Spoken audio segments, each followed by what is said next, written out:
The conference room was dead silent. Ethan Cole had just done something stupid, called out the VP's strategy in front of everyone, his voice sharp enough to cut glass. 30 pairs of eyes stared. Some looked away, others waited for the explosion. But one person didn't flinch. A quiet junior analyst in the back corner, fingers frozen over her laptop, watching him like she'd just witnessed something dangerous and necessary at the same time. That was the moment everything started. The moment a single father with nothing left to lose met a woman who'd spent her whole life afraid to be seen. If you want to see how far this story goes, hit that like button and drop a comment with your city. Let's see where you're watching from. Ethan Cole wasn't supposed to lose his temper that morning. He'd promised himself right there in the parking garage while chugging Lukeweed coffee and checking his daughter's lunch bag for the third time that today would be different. Today he'd keep his mouth shut, nod along, get through the quarterly review without incident. He had a 6-year-old who needed stability, a mortgage that didn't care about his principles, and exactly zero room for error. That plan lasted about 11 minutes. The conference room smelled like burnt coffee and corporate anxiety. Fluorescent lights hummed overhead, casting everyone in that unflattering gray-blue that made even the healthy people look half dead. Ethan sat 3 seats from the end, notepad open, pen tapping against his knee in a rhythm that matched his rising frustration. At the front of the room, Victor Brennan, VP of Operations, owner of 4 vacation homes and a personality that could curdle milk, clicked through a PowerPoint presentation that was, in Ethan's professional opinion, complete garbage. As you can see, Victor said, his voice carrying that particular smugness of a man who'd never been truly challenged, our new client acquisition model projects a 32% increase in Q4 revenue. We'll be reallocating resources from customer retention to focus on new market penetration. Ethan's pen stopped mid-tap. "Excuse me." The words came out before he could stop them. The room shifted. Victor paused, remote still pointed at the screen, eyebrows raised in theatrical surprise. "Yes, Cole?" "That number." Ethan kept his voice even, professional. "The 32% projection, what retention rate is that based on?" "Our standard metrics. Why?" "Because our retention rate dropped 9% last quarter. If we pull resources from customer success now, we're not going to have a customer base left to sell to by Q4. Silence. The kind that pressed against your eardrums. Victor's smile didn't quite reach his eyes. "I think you're misunderstanding the strategic vision here, Ethan. We're looking at growth, not maintenance." Growth built on what foundation? Ethan could feel it slipping away from him now, that careful control he'd promised himself. "We're bleeding clients because we're not supporting them properly. Adding new ones without fixing that problem is like pouring water into a bucket with a hole in it. The data supports the projection. The data is cherry-picked." Ethan sat forward. "I've seen the full reports. Customer satisfaction is at a 2-year low. 3 of our top 10 accounts are actively shopping competitors. We get 1 bad quarter, 1 client lawsuit, 1 public complaint that goes viral, and this whole strategy collapses." The temperature in the room seemed to drop 5 degrees. People weren't just quiet now, they were frozen, like they'd stumbled into a wildlife documentary right before the lion made the kill. Victor set down the remote very carefully. "Are you finished?" "I'm just saying what everyone in this room is thinking." "Really?" Victor's voice went soft, dangerous. "And you think you know better than the entire executive team? Better than the consultants we paid $200,000 to design this strategy?" Ethan opened his mouth, closed it, felt 30 pairs of eyes on him, measuring whether he'd back down or double down. He should have backed down. "I think," Ethan said slowly, "that expensive doesn't always mean correct." The explosion didn't come. That almost made it worse. Victor just smiled, the kind of smile that promised a reckoning later, in private, through channels that couldn't be traced back to a conference room confrontation. "Noted," Victor said. "Anyone else have concerns they'd like to voice before we move forward?" Nobody spoke. Of course nobody spoke. These were people with families, mortgages, carefully maintained careers. Ethan was the idiot who'd just painted a target on his own back for the sake of being right. The meeting continued. Ethan barely heard it, his heart hammered against his ribs, adrenaline making his hand shake just enough that he had to grip the pen tighter to hide it. Stupid. So incredibly stupid. He could already hear the conversations that would happen behind closed doors. The performance review that would suddenly find new concerns. The slow freeze-out that would make his position untenable without ever giving him anything concrete to fight back against. He didn't look around the room. Couldn't stand to see the mixture of pity and relief on his coworkers' faces. Pity for him, relief that it wasn't them. But if he had looked, if he'd turned just slightly to his left and back 3 rows, he would have seen Lily Harper. She sat in the back corner where she always sat, laptop open, fingers paused over the keyboard, dark hair pulled into a messy bun, glasses that kept sliding down her nose, a cardigan 2 sizes too big that she wore like armor. 27 years old and still looked like she was apologizing for taking up space. Most people forgot Lily was in meetings at all. She never spoke, never asked questions, just took notes and disappeared the moment they were dismissed. Ethan had worked in the same department for 2 years and couldn't remember ever having a real conversation with her. She was furniture, background noise, the kind of person who could witness a murder and nobody would think to ask if she'd seen anything. But Lily had seen. She'd seen everything. Her hands trembled slightly as she typed, adding notes to a document nobody else would ever read. She'd pulled the same reports Ethan mentioned, run the same numbers, reached the same conclusions. She'd spent 3 nights last week building an alternative model that would have solved the retention problem and still hit revenue targets. It sat in her drafts folder, never sent, because the idea of speaking up in a meeting made her chest tight and her vision blur at the edges. Watching Ethan now, watching him say out loud what she'd only thought in silence, felt like watching someone jump off a cliff. Terrifying and impossible to look away from. The meeting ended 20 minutes later. People filed out quickly, murmuring in tight clusters, carefully not looking at Ethan. He gathered his things slowly, waiting for the room to clear. No point making small talk, no point pretending this was anything other than what it was. Victor stopped by his chair on the way out. "Walk with me," Victor said. It wasn't a request. They walked in silence down the corridor, past the marketing department's glass-walled offices, past the break room where someone had burned popcorn again. Victor didn't speak until they reached his office, gesturing for Ethan to enter before closing the door with a quiet click. "Sit." Ethan sat. The chair was deliberately uncomfortable, designed to make visitors want to leave. Victor settled behind his desk, fingers steepled, expression thoughtful. "How long have you been with the company, Ethan?" 5 years? 5 good years. Strong performance reviews, respected by your team, smart guy." Victor paused. Smart enough to know better than what just happened in that meeting. Ethan said nothing. "You have a daughter, don't you?" "Emma?" His stomach went cold. "Yes." "Cute kid. I saw the picture on your desk. 6, 7 years old?" 6. "Must be hard raising her on your own. I can't imagine." Victor leaned back. "It takes stability, doesn't it? Predictable income. Good insurance. The kind of job security that lets you sleep at night knowing you can provide for her." The threat couldn't have been clearer if he'd written it in blood. "Are we done?" Ethan asked quietly. "We're done when I say we're done." Victor's voice stayed pleasant, conversational. "I want you to understand something. This company values team players. People who understand that leadership makes decisions for reasons that might not be immediately obvious to everyone in the room. People who trust the process.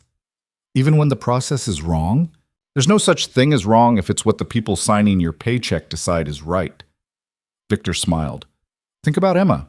Think about what she needs. Then ask yourself if dying on this particular hill is really worth it." Ethan stood. His legs felt unsteady, but he kept his voice level. "Is that all?" "That's all. For now." He left before he could say something that would make it worse. The corridor seemed longer on the way back. People glanced at him in a way, and he wondered how fast the story had already spread. Probably everyone knew by now. Probably his name was already being whispered in break rooms and Slack channels, transformed into cautionary tale. His desk sat in a cluster of 6, part of the open plan layout that was supposed to encourage collaboration, but mostly just meant nobody could have a private phone call. Ethan dropped into his chair and stared at the dual monitors without seeing them. His hands were shaking again. He pressed them flat against the desk until they stopped. Emma's picture smiled at him from a small frame next to his keyboard.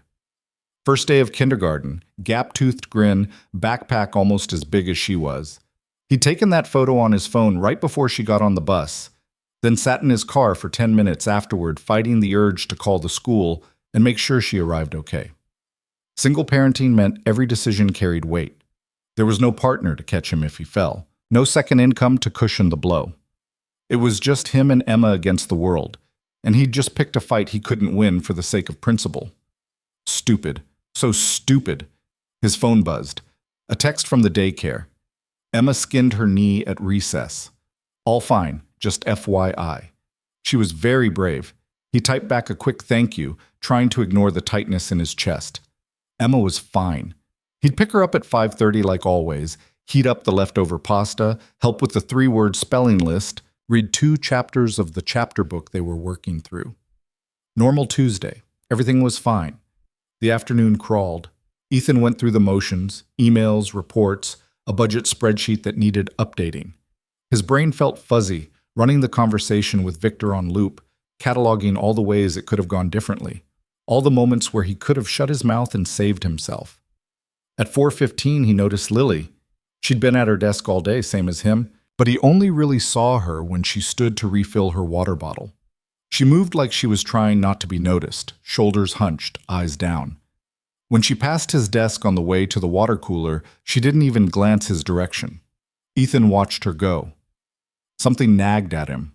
A memory of the meeting, the way she'd looked when he'd challenged Victor. Not scared exactly, more like focused, alert, like she was taking notes on something important, probably nothing. Lily was always taking notes. He turned back to his spreadsheet and tried to focus. The office emptied out around 5. People grabbed coats, made plans for drinks, complained about traffic.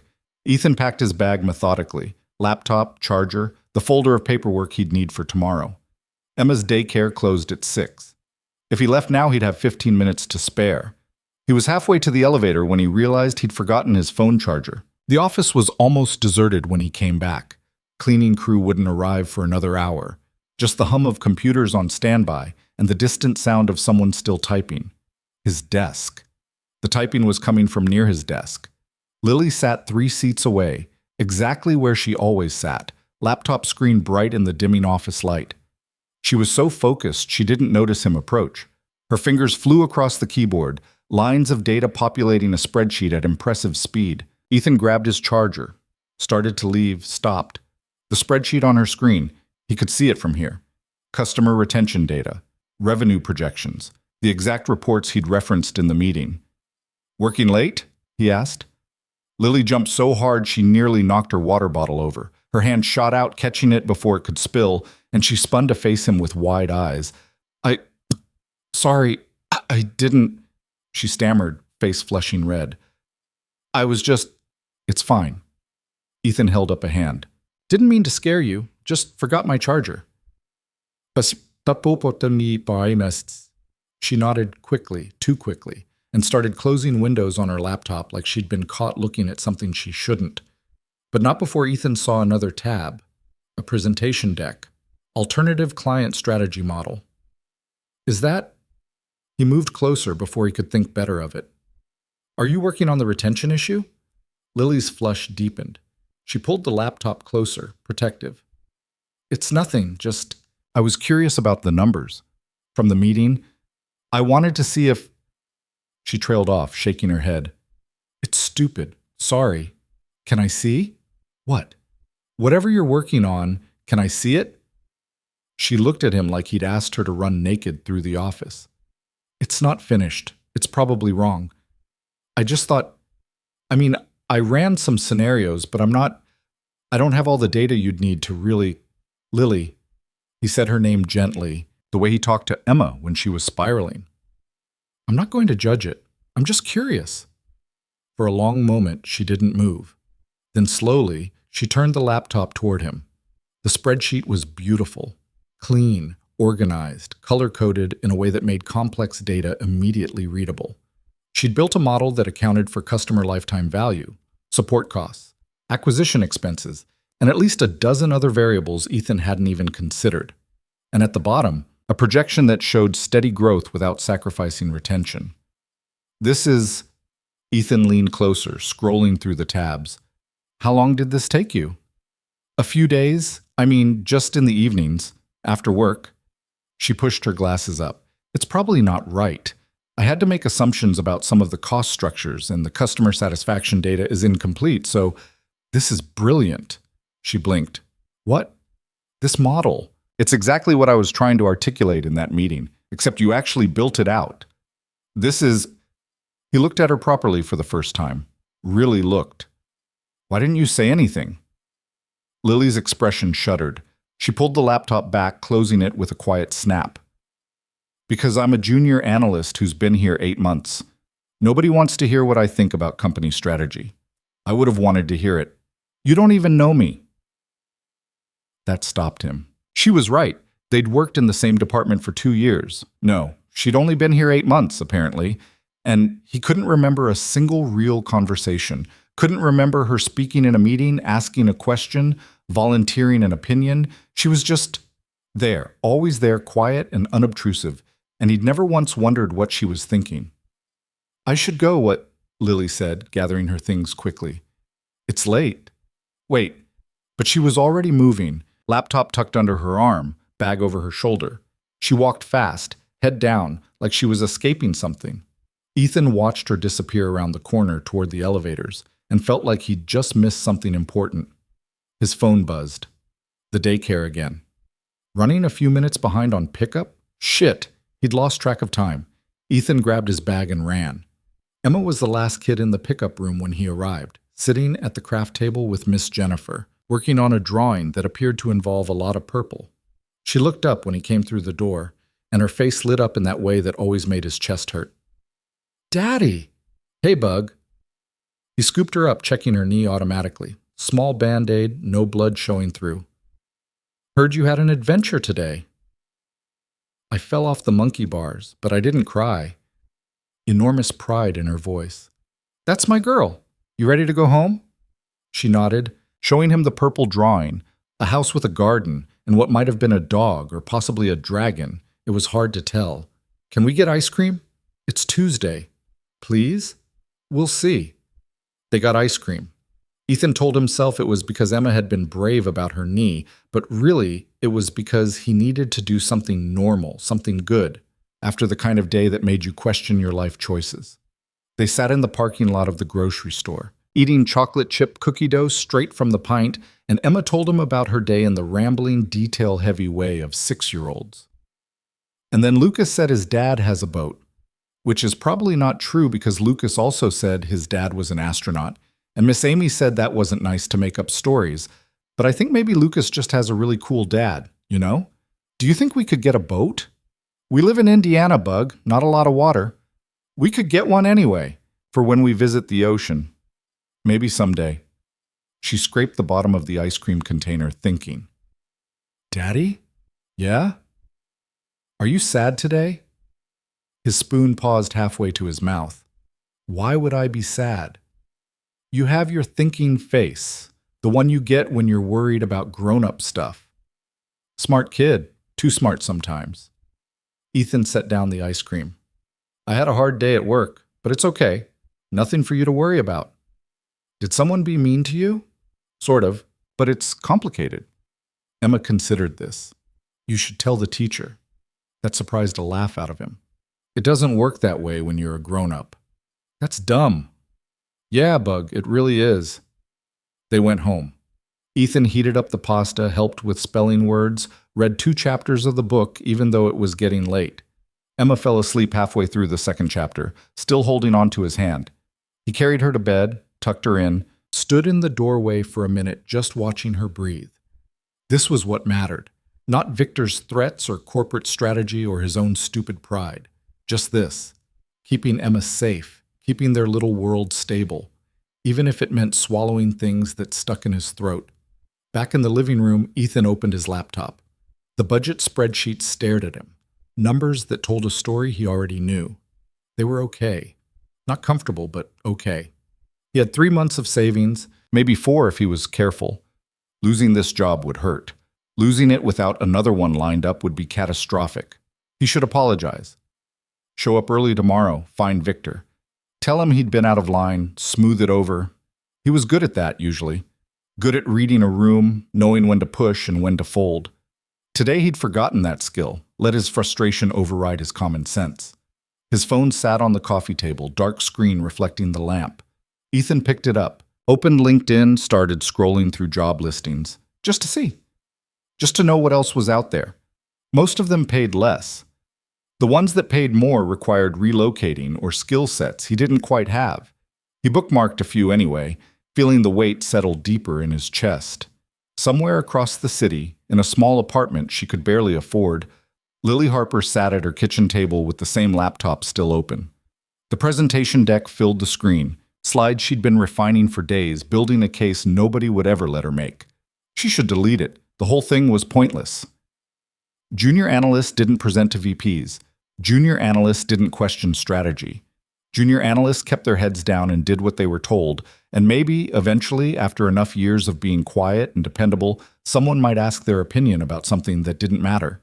Her hand hovered over the delete key. Didn't press it. Instead, she opened a new tab. Started researching presentation techniques, communication strategies, articles about overcoming fear of public speaking, as if reading about confidence could somehow transfer it into her bones. The apartment was too quiet. It was always too quiet. Lily lived alone, worked alone, ate lunch alone at her desk while everyone else went to the cafeteria in groups. She'd told herself she preferred it that way. Told herself she was just naturally introverted, that she didn't need the noise and chaos of other people. But watching Ethan in that meeting, watching him risk everything just to say what was true, made her feel something she didn't have a name for. Not envy, exactly. More like recognition. Like seeing someone do the thing you'd spent your whole life too afraid to attempt. She wondered if he'd get fired. Probably. Men like Victor didn't forgive public challenges. They waited, planned, struck when you weren't looking. She wondered if Ethan knew that. Her phone buzzed. A text from her mother. Call me when you have time. Want to hear about your week. Lily didn't call. Couldn't face the careful questions, the gentle concern, the unspoken worry that her daughter was wasting her life being invisible.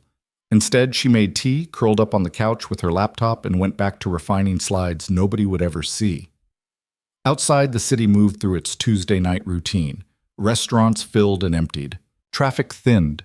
People went home to families, to partners, to lives that looked nothing like the quiet, careful existence Lily had built for herself. She worked until midnight, until her eyes burned and her back ached from hunching over the keyboard.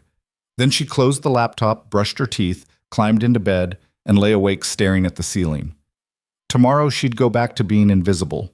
Tomorrow she'd sit in her corner and take notes and never speak. Tomorrow would be just like every other day. Except it wouldn't be. Because tomorrow, Ethan Cole would look at her differently. Tomorrow, he'd remember that she existed. And that small, terrifying shift would change everything. Neither of them knew it yet. But the moment in that conference room, the collision of his recklessness and her silence had started something that couldn't be stopped. Some equations balanced themselves eventually. Some people found each other precisely because they'd been looking in opposite directions.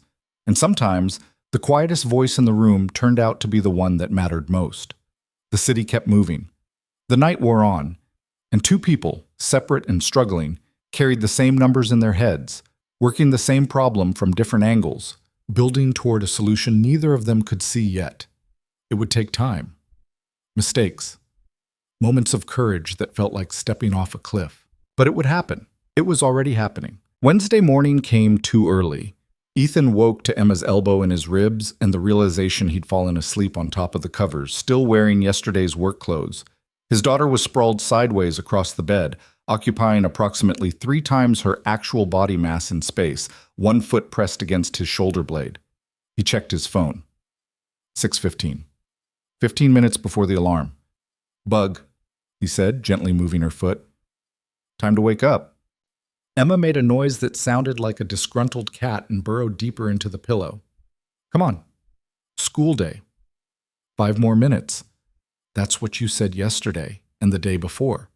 She cracked one eye open. Did you sleep in my bed? Apparently. You're weird, Daddy. Yeah, well, you snore. I do not. The morning routine unfolded in controlled chaos. Cereal spilled, socks went missing. Emma insisted on wearing her rainbow shirt even though it was in the dirty laundry, which led to a negotiation that ended with Ethan throwing it in the dryer for 10 minutes while she brushed her teeth. They made it to the bus stop with 90 seconds to spare. Have a good day, Ethan said, crouching down to zip her jacket. Be good for Miss Amy. I'm always good. Uh-huh. Emma threw her arms around his neck, squeezed hard, then ran to join the other kids already lining up. Ethan watched the bus pull away, same as every morning, then sat in his car for a minute trying to convince himself to go to work. The office felt different when he walked in. Or maybe it was the same and he was just seeing it clearly for the first time. People glanced at him, then away. Conversations paused when he passed. Sarah from accounting gave him a sympathetic smile that made his stomach turn. He made it to his desk without incident. Lily's chair sat empty, her desk neat and organized, laptop closed. Early still. She usually arrived around 8:15, slipping in quietly after most people were already settled. Ethan opened his email. 17 new messages, most of them routine. One from Victor with no subject line. He stared at it for a full minute before clicking. Ethan, let's touch base this afternoon, 2 p.m., my office. VB short, professional. The kind of email that meant nothing good. He typed back a confirmation, fingers heavier than they should have been, and tried to focus on actual work. A budget analysis that needed finishing. 3 reports waiting for review. Normal tasks that felt impossible to care about when he could feel the axe hovering. At 8:20, Lily arrived. She moved through the office like always, head down, bag clutched tight, making herself small. But when she passed Ethan's desk, she hesitated, just for a second. Her eyes flicked toward him, then away, and something that might have been a nod happened before she hurried to her seat. Ethan watched her settle in. Laptop open. Water bottle positioned just so. A small, succulent plant he'd never noticed before sitting next to her monitor. She logged in, pulled up her email, became part of the office furniture again. Except now he couldn't unsee her. Couldn't forget the spreadsheet, the model, the sharp intelligence hiding behind all that careful invisibility. 10 o'clock came and went. Ethan finished the budget analysis, started on the reports. His brain felt scattered, jumping between tasks without landing anywhere useful. He checked the clock too often, watched Lily work without meaning to, noticing the way her forehead creased when she was concentrating, how she chewed her bottom lip when something wasn't adding up right. At 11:30, his phone buzzed. A text from a number he didn't recognize. Is the retention data in the Q2 folder accurate? Some of the customer IDs don't match the CRM export. LH. He stared at the message. LH. Lily Harper. She texted him. How did she even have his number? He texted back, should be accurate. Which IDs are off? 3 dots appeared, disappeared, appeared again. Never mind. Found the issue. Old export. Sorry to bother you. Not a bother. You find something interesting? The dots took longer this time. Maybe. Still checking. Ethan glanced across the office. Lily was hunched over her laptop, phone face down on the desk beside her, expression unreadable. He turned back to his screen and typed, want to grab lunch? Can compare notes. The dots appeared. Stayed there. Disappeared without a message coming through. He waited 5 minutes. Nothing. Probably pushed too hard. Probably scared her off. He was about to put his phone away when it buzzed again. I usually eat at my desk. I know, that's why I'm asking. Another long pause. Okay, just that. One word. But Ethan found himself smiling for the first time that morning. 12:15, they met in the lobby. Lily stood by the elevator looking like she was having second thoughts, bag over her shoulder, fingers twisted together.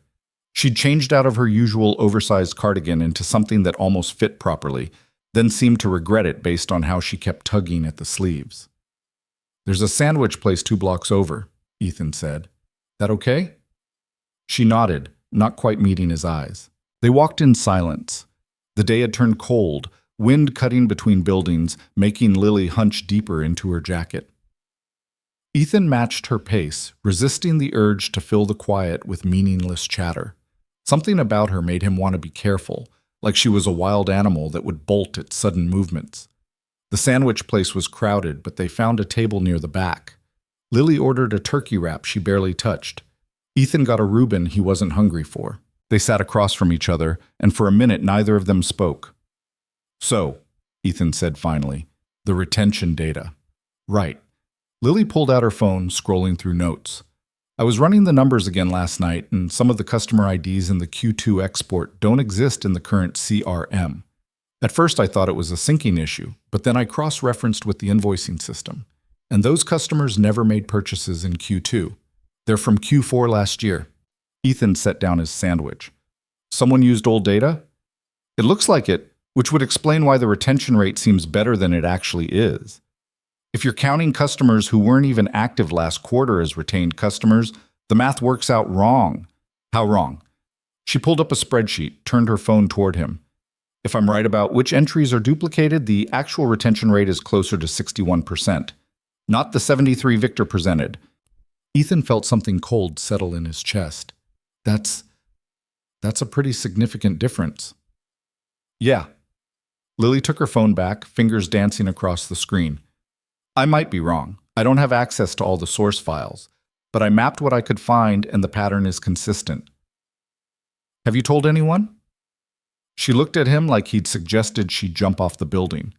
"No, I mean, who would I tell? I'm a junior analyst. Victor's not going to listen to me questioning his data. What if you're right? Then the whole Q4 strategy is based on numbers that don't exist." She picked at her wrap, not eating. "But I could be wrong. Probably am. I don't want to make trouble over something I might have misread." Ethan leaned back in his chair, mind racing. If the retention data was corrupted, intentionally or not, then everything he'd said in yesterday's meeting was even more valid than he'd thought. The strategy wasn't just risky, it was built on fiction, but proving that meant going back to Victor with more bad news, more challenges, more reasons for him to decide Ethan was a problem that needed solving. "Can you send me what you found?" he asked.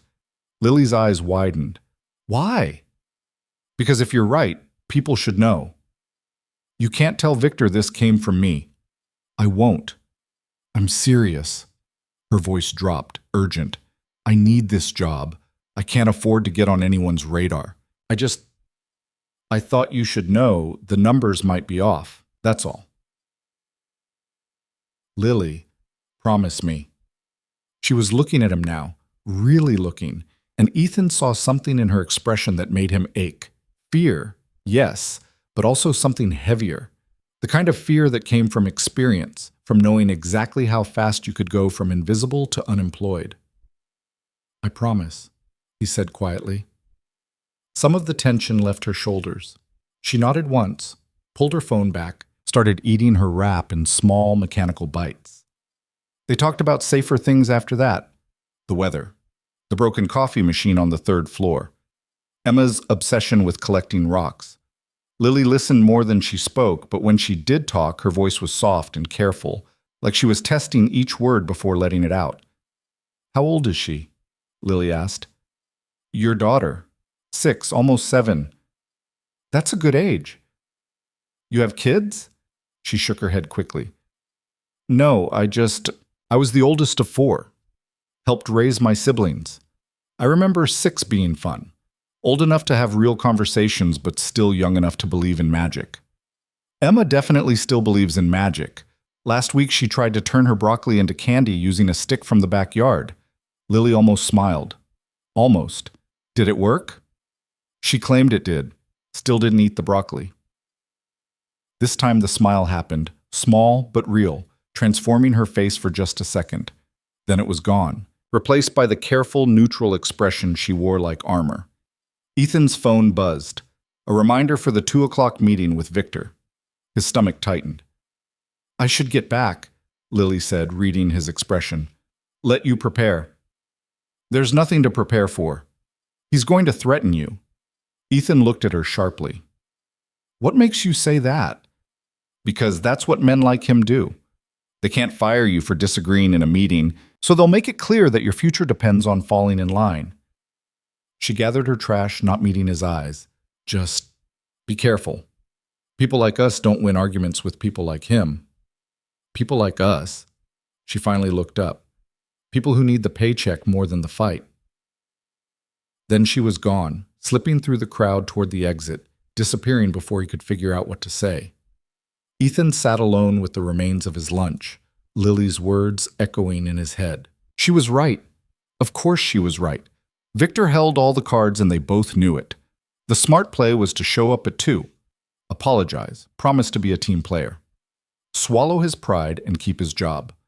The data Lily found didn't change that. If anything, it made it worse. Proving Victor wrong wouldn't fix the problem. It would just paint a bigger target on his back. He threw away his trash and walked back to the office, the cold wind biting through his jacket, trying to build the resolve to do what needed doing. At 1:50, Ethan stood outside Victor's office. The door was closed, voices murmuring inside. He checked his phone. No new messages. Emma wouldn't be done with school for hours. He had nothing to do except this. The door opened. A woman he didn't recognize came out, expression carefully neutral, and brushed past him without acknowledgement. Victor appeared in the doorway. "Ethan, come in." The office looked the same as yesterday. Same uncomfortable chair. Same perfectly arranged desk. Victor settled behind it, gestured for Ethan to sit, and for a long moment said nothing.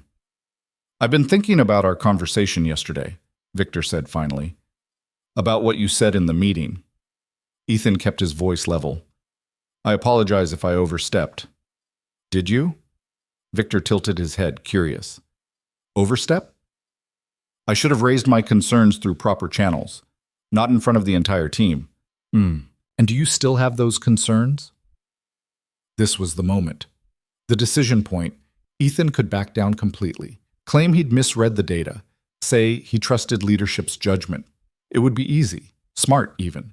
But Lily's spreadsheet sat in his email, those mismatched customer IDs telling a story someone didn't want told. "I think," Ethan said carefully, "that good strategy requires accurate data. If our projections are based on incomplete information, we should address that before moving forward." Victor's expression didn't change.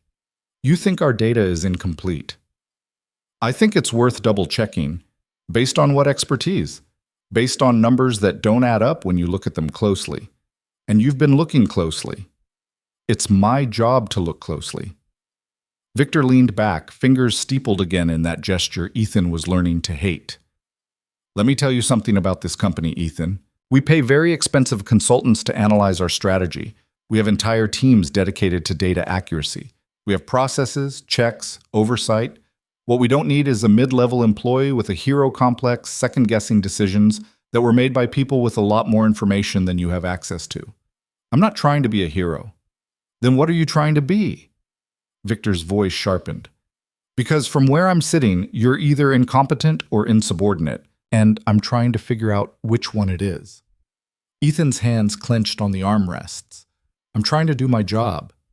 "Your job is to execute the strategy we give you, not to question it, not to undermine leadership in front of the team, not to waste my time with half-formed theories about data accuracy." Victor stood, walked to the window, looked out over the city. "You have a good track record here. 5 years of solid performance. I'd hate to see that ruined because you forgot your place in the organizational hierarchy." "Why c'était Artemokin?" "My place." "Everyone has a place, Ethan. Mine is to make decisions. Yours is to implement them. The sooner you remember that, the better things will be for everyone." He turned back, expression almost kind. "Think about Emma. Think about what she needs. Then ask yourself if this is really the hill you want to die on." There it was again. The threat wrapped in concern. The reminder that Ethan had something to lose. "Are we done?" Ethan asked. "Almost." Victor returned to his desk, opened a drawer, pulled out a folder. "I'm reassigning you. Project coordination for the Miller account. Should keep you busy for the next few months." Ethan took the folder, flipped it open. Busy was an understatement. The Miller account was a disaster. A legacy client with impossible demands and a history of churning through project managers. It was where careers went to die quietly. "This is effective immediately, Victor," Victor continued. You'll transition your current projects to Sarah. She'll take over your team responsibilities. You're demoting me. I'm giving you an opportunity to refocus. Prove you can handle difficult assignments without questioning the people above you. Victor smiled. Think of it as a reset. Ethan stood. The folder felt heavy in his hands, weighted with all the things he couldn't say. Understood. Good. Oh, and Ethan, the Miller account reports directly to me. Weekly updates, Fridays at 4. Don't be late. Outside Victor's office, Ethan walked to the bathroom and locked himself in a stall. He didn't throw up, but it was close. His hands shook. His chest felt tight. He'd known this was coming, had prepared for it, but the reality still hit like a punch to the gut.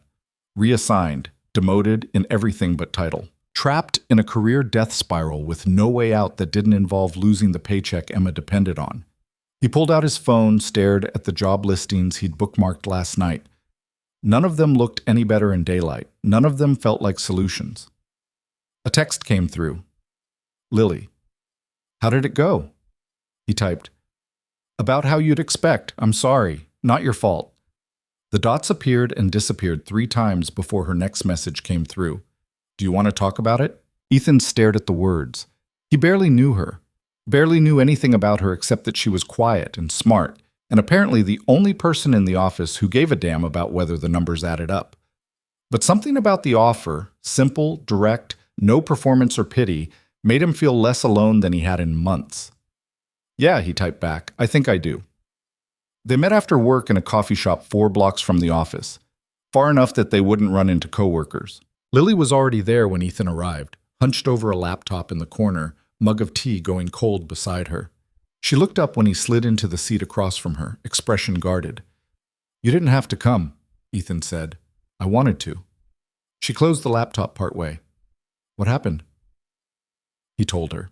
The whole thing. Victor's threats, the reassignment, the Miller account designed to bury him.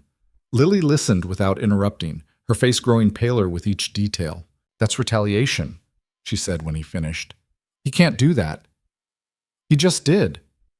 You could report him to HR and say what? That I got reassigned after publicly challenging him in a meeting? HR protects the company, not employees. They'd find a way to make it my fault. Ethan rubbed his eyes. I'm stuck. I need this job, but he's setting me up to fail. And when I do fail, he'll have documentation showing I couldn't handle a difficult account. Lily was quiet for a long moment, fingers tracing the edge of her laptop. The Miller account isn't impossible. It's close. No, I mean... She opened the laptop fully, pulled up files. I worked on part of the Miller analysis last year, before you came to the department. The account itself is fine. The problem is how it's been managed. Nobody bothers to understand what they actually need. Everyone just throws solutions at them and hopes something sticks. You have files on this? I keep files on everything. She turned the screen toward him. Look, their main complaint is inconsistent communication. They're working across 3 time zones with 4 different project managers and nobody coordinates. So they get duplicate requests, missed deadlines, information falling through cracks. It makes them angry, and they take it out on whoever's in front of them. Ethan scanned the documents. Meeting notes, complaint logs, project timelines.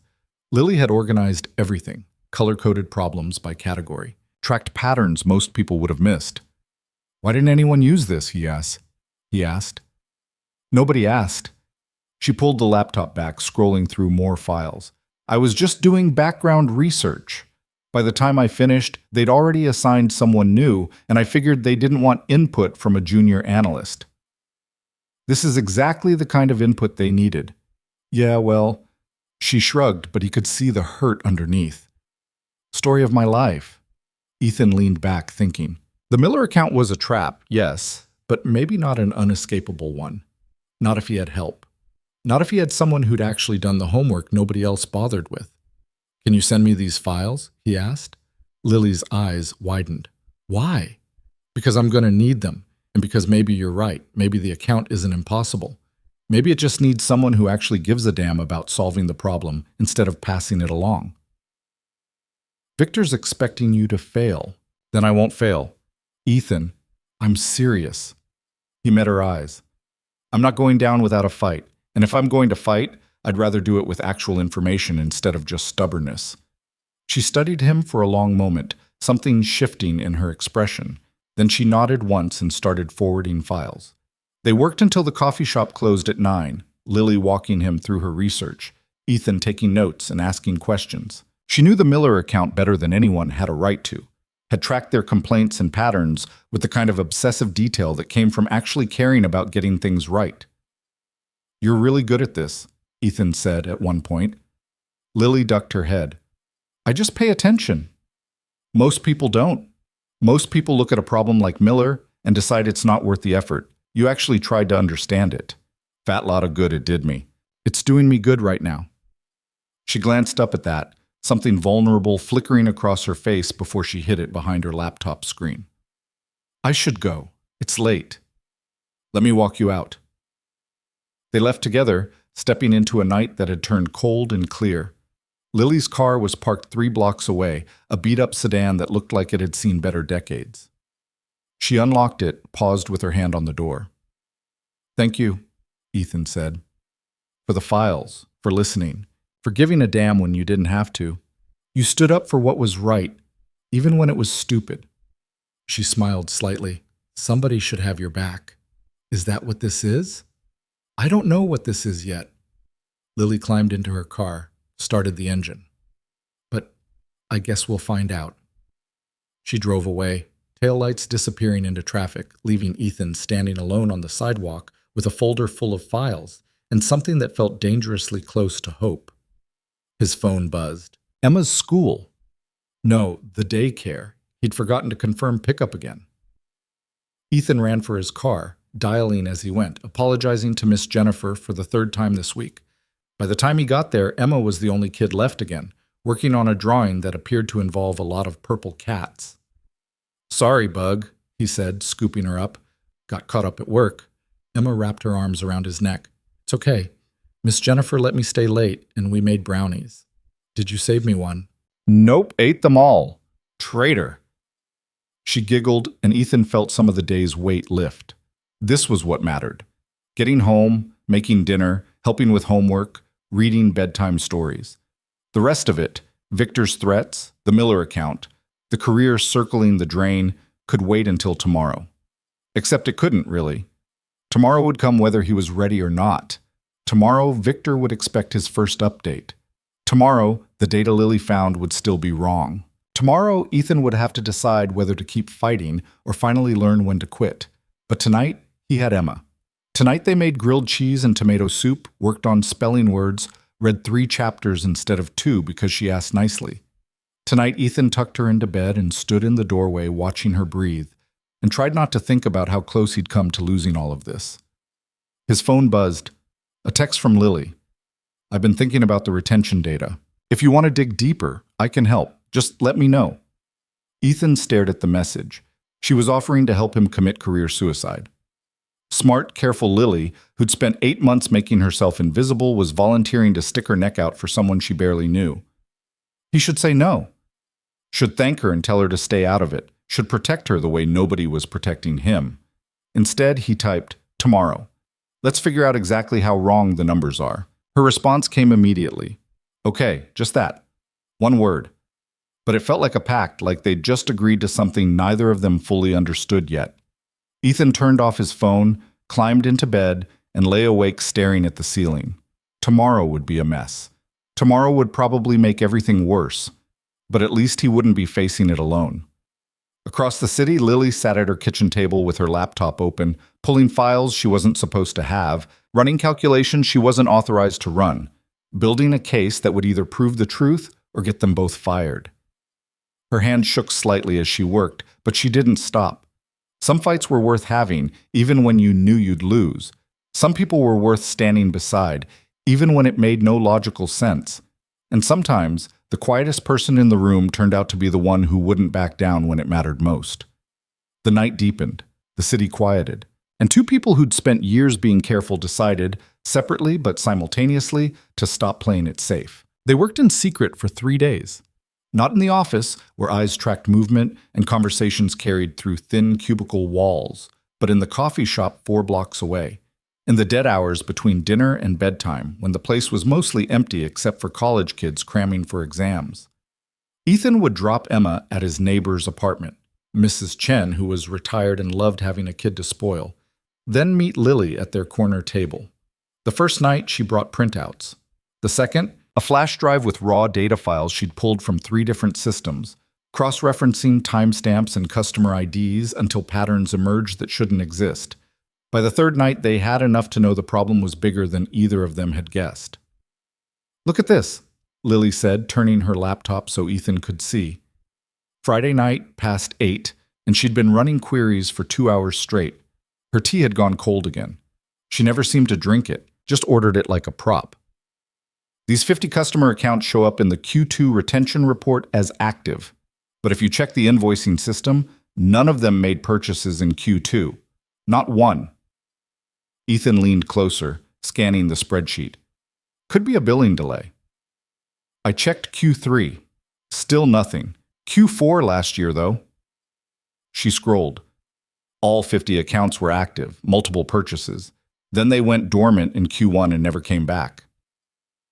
So someone copied Q4 data into the Q2 report. Either that or the systems aren't syncing properly and nobody caught it. Lily pulled up another tab. But here's the thing. I found the same pattern in Q1. Different accounts, same issue. Historical data showing up as current activity. Ethan sat back, running his hand through his hair. How many accounts total? Between Q1 and Q2, 137. That's not a glitch? That's systematic. Yeah. Lily's voice was quiet. I know. They looked at each other across the small table, the weight of what they'd found settling between them. 137 ghost accounts, inflating retention numbers, making the company's customer base look healthier than it was. Maybe an honest mistake, maybe deliberate fraud. Either way, it meant the entire Q4 strategy was built on fiction. We need to tell someone, Ethan said. Who? Lily closed the laptop. Victor's the one who presented the data. If it's wrong, he either knows it's wrong or he's incompetent. Either way, he's not going to thank us for pointing it out. What about his boss, CFO? And say what? That a mid-level employee and a junior analyst dug through data they weren't authorized to access and found discrepancies in a report that's already been approved by 3 levels of management?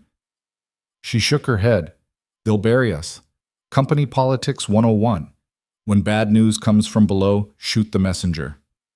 Ethan knew she was right. He'd seen it happen before. Good people raising legitimate concerns only to find themselves reassigned, isolated, eventually pushed out. The corporate immune system was efficient that way. So we do nothing? He asked. I didn't say that. Lily reopened the laptop, pulled up a new document. I'm saying we need proof they can't ignore. Documentation so clean they'd look worse trying to bury it than just fixing the problem. You want to build a case? I want to build something so airtight that when we present it, they have no choice but to act. Her fingers flew across the keyboard, outlining structure. Executive summary, methodology, data sources, findings, recommendations. Make it look like an internal audit report. Professional, thorough, impossible to dismiss as some disgruntled employee's conspiracy theory. That'll take time. Yeah, probably another week, maybe 2 if I'm careful. She glanced up. You have your first Miller update with Victor today, right? Friday at 4. Ethan had been trying not to think about it. Yeah. How's that going? Better than expected, actually. He'd spent the week implementing Lily's research, restructuring communication protocols with the Miller team, scheduling regular check-ins across time zones. It was too early to see real results, but at least nobody was actively screaming at him yet. Your files helped. A lot. Good. Something that might have been pride flickered across her face. Don't mention me in the update. I wasn't going to. I mean it, Ethan. You need to take credit for this. If the Miller account turns around, that's your win. Don't share it. That's not how I work. It's how you need to work if you want to survive this. Lily's expression hardened. Victor's waiting for you to fail. When you don't, he'll look for other reasons to make your life difficult. You need every advantage, every win, every piece of leverage you can get. Ethan wanted to argue, wanted to say they were in this together, that he wouldn't take credit for her work. But the practical part of his brain, the part that thought about Emma and mortgage payments and health insurance, knew she was right. "Okay," he said quietly. "I'll handle the update. You keep working on the report, and you keep not mentioning my name to anyone. Lily, I'm serious." She wasn't looking at him now, attention fixed on the laptop screen. "I can't afford to be visible yet, not until we have something they can't ignore." Her phone buzzed. She glanced at it, expression closing off. "I need to go. Family thing." "Everything okay?" "Fine. Just my mom checking in." She gathered her things quickly, movements sharp with something that looked like stress. "Same time tomorrow?" "I'll be here."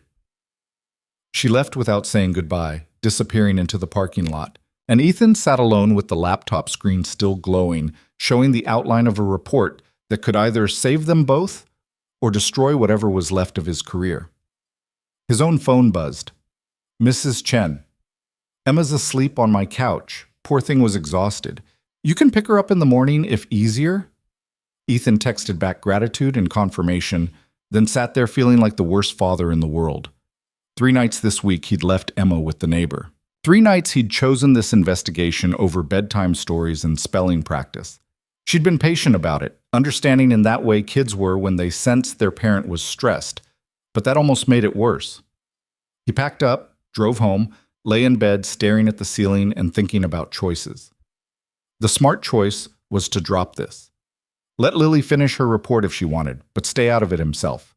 Focus on the Miller account, rebuild his reputation, keep his head down until Victor found someone else to target. The right choice felt different, murkier, more complicated. He was still thinking about it when sleep finally came. The meeting with Victor went exactly as badly as Ethan expected, which meant it could have been worse. He presented his Miller account update, new communication protocols, stakeholder mapping, a timeline for addressing their top 3 complaints. Victor listened with an expression that suggested he was waiting for the punchline. "Interesting approach," Victor said when Ethan finished. "Very thorough." "Thank you." Of course, the real test is whether they actually respond. Anyone can write a plan. Execution is what matters. Victor leaned back in his chair. "I expect to see measurable results by next Friday. Customer satisfaction scores, response time improvements, something concrete. 1 week to show results on an account that had been failing for 6 months. Reasonable." "I'll do my best," Ethan said. "Your best needs to be better than what everyone else has given us." Victor smiled.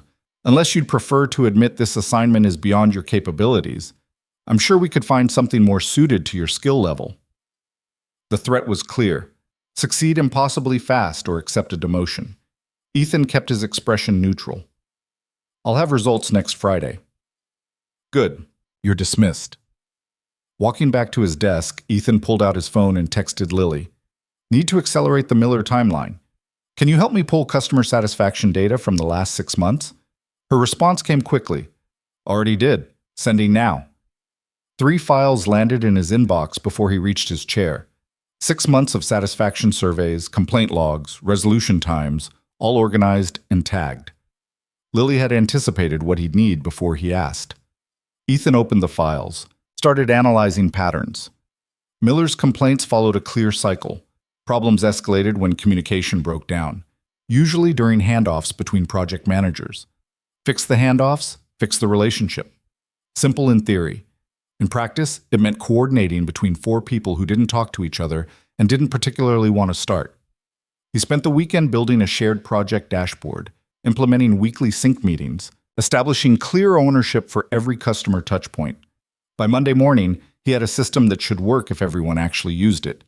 The trick was getting them to use it. Monday afternoon, Ethan called an emergency meeting with the Miller project team. 4 people showed up looking annoyed at the interruption. Sarah from his old team, Marcus from operations, Jen from customer success, and David from technical services. They'd all been working the account at different times, stepping on each other's toes, blaming each other when things went wrong. "Thanks for coming," Ethan started. "I know this account has been a nightmare." "Understatement," Marcus muttered.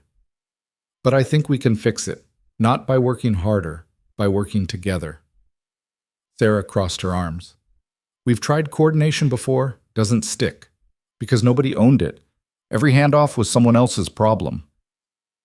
Ethan pulled up the dashboard on the conference room screen. This changes that. Every task has a clear owner. Every customer request gets logged here. We sync weekly, 15 minutes, just to make sure nothing's falling through cracks. Simple. More meetings, David said. Great. 15 minutes to save hours of cleanup when things go wrong. That's the trade. Ethan looked at each of them. I know you're all busy. I know this account feels like a black hole, but Miller's complaints aren't about quality. They're about communication. We fix that. We fix the relationship. And if we don't, Jen asked, then we keep failing. And Victor keeps using this account to bury people he doesn't like. Ethan let that hang. I'm the current target, but I won't be the last. Something shifted in the room. They all knew how this game worked. Today, it was Ethan on the chopping block. Tomorrow, it could be any of them. Fine, Sarah said finally. I'll try it for a week. But if this is just more bureaucracy, it's not, I promise. They agreed, reluctantly, to give it a shot. The first sync meeting happened Wednesday, lasted 12 minutes, and actually worked. 3 potential issues got flagged and resolved before they became customer-facing problems. Small victory, but a victory nonetheless. Thursday night, Lily met Ethan at their usual table with news. I'm almost done, she said, sliding a printed document across to him. 80 pages, professionally formatted, complete with charts and appendices. Executive summary, full methodology, source data documentation. Everything someone would need to verify our findings independently. Ethan flipped through it. The writing was clear, precise, devastating. 137 ghost accounts, 2/4 of inflated retention data, projected revenue based on customers who didn't exist. This is incredible, he said. It's terrifying. Lily twisted her hands together. Once we submit this, there's no taking it back. So we don't submit it, we present it. Request a meeting with someone above Victor, walk them through it in person. Who? CFO maybe, or head of operations, someone who has the authority to act in the distance from Victor to actually listen. Lily was quiet for a long moment, staring at the report like it might bite her. What if they don't care? What if they already know the data's wrong and decided to use it anyway? Then we did what we could. We told the truth. What happens after that isn't on us. It'll be on us when we're both unemployed. Maybe. Ethan met her eyes. But at least we'll be unemployed with a clear conscience. She almost smiled. That doesn't pay the rent. No, but it lets you sleep at night. I don't sleep much anyway. She pulled the report back, making small adjustments to the formatting. Okay, let's say we do this. Who approaches the CFO? You or me? Both of us. Ethan, you did the analysis, you found the patterns. This is your work. You should be there when we present it. Lily's expression turned stubborn. I told you I can't be visible. You're already visible. You've spent weeks on this. You think nobody noticed you pulling files, running queries, staying late? He leaned forward. People see you, Lily. They just don't see what you're capable of yet. This is your chance to show them. Or my chance to get fired for insubordination. Could be both. That actually got a laugh out of her, small and shaky. She rubbed her eyes behind her glasses, looking exhausted. When do we do this? Next week. I'll request the meeting. We'll go in together. Together, she repeated, like testing the word. Then she nodded once. Okay, together.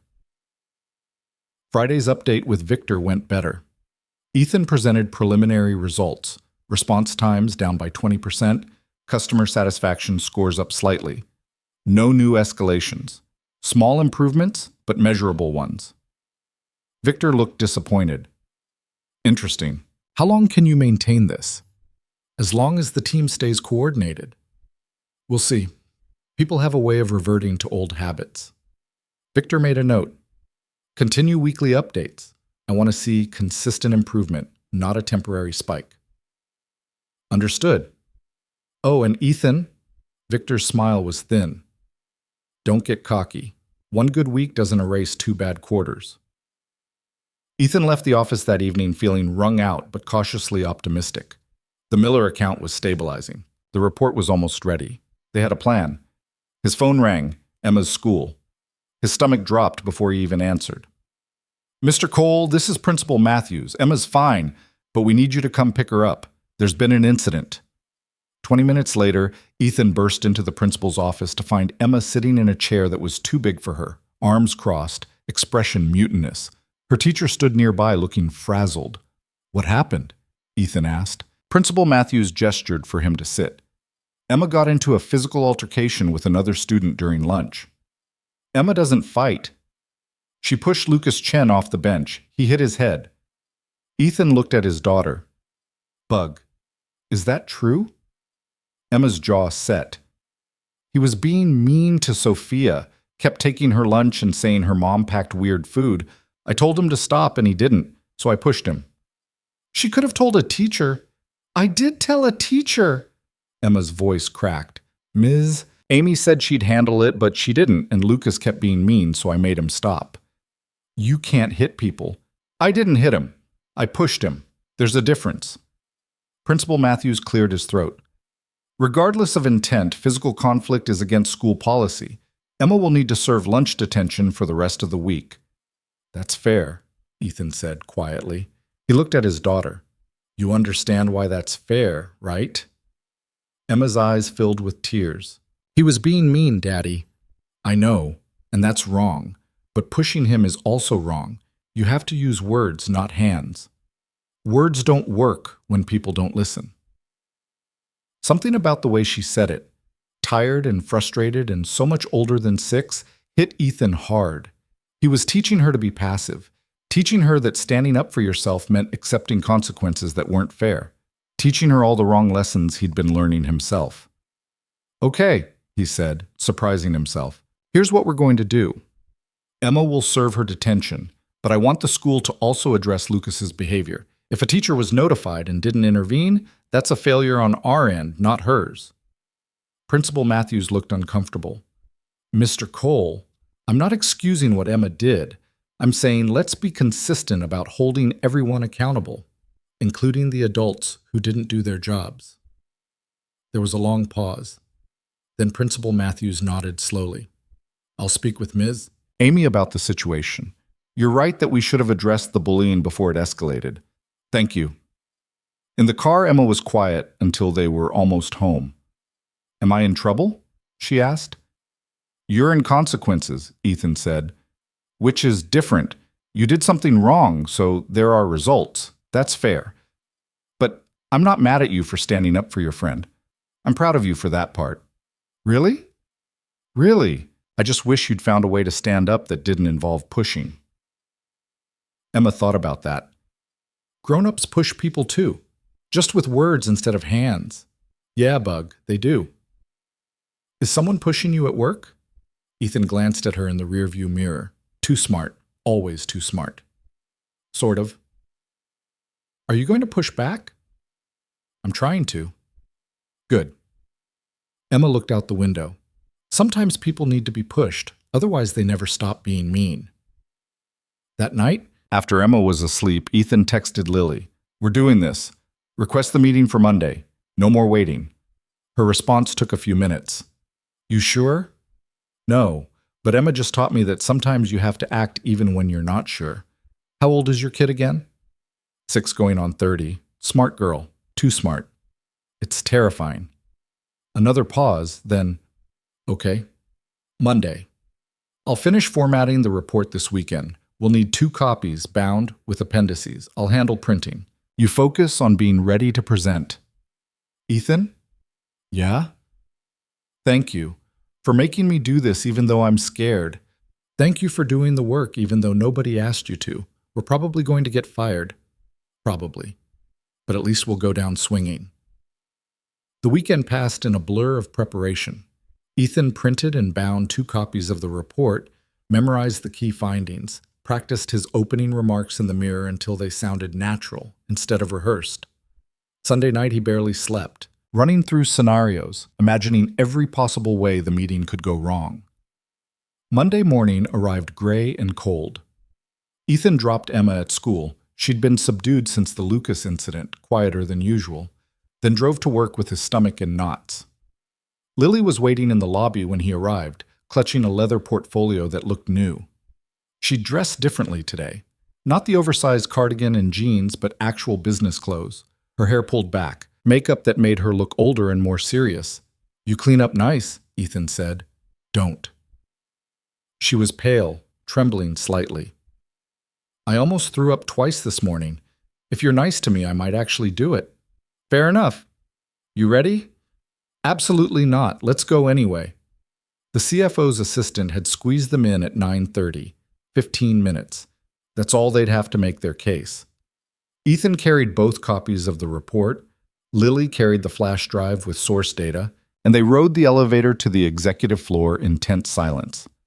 Diana Walsh's office was corner suite, floor-to-ceiling windows overlooking the city, the kind of space that reminded you exactly how far you were from real power. Her assistant showed them in at exactly 9:30. Diana looked up from her computer, eyebrows raised. "Ethan, Lily, I'll admit I was curious when you requested this meeting. What can I do for you?" Ethan set one copy of the report on her desk. "We found significant discrepancies in the Q2 retention data. We think you should see this before the Q4 strategy moves forward." Diana's expression didn't change. She opened the report, scanned the executive summary, and her eyes narrowed. "This is a serious allegation," she said quietly.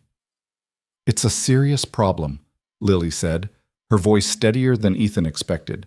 "We've documented everything, data sources, methodology, verification steps. It's all in there." Diana flipped through pages, reading quickly. The silence stretched.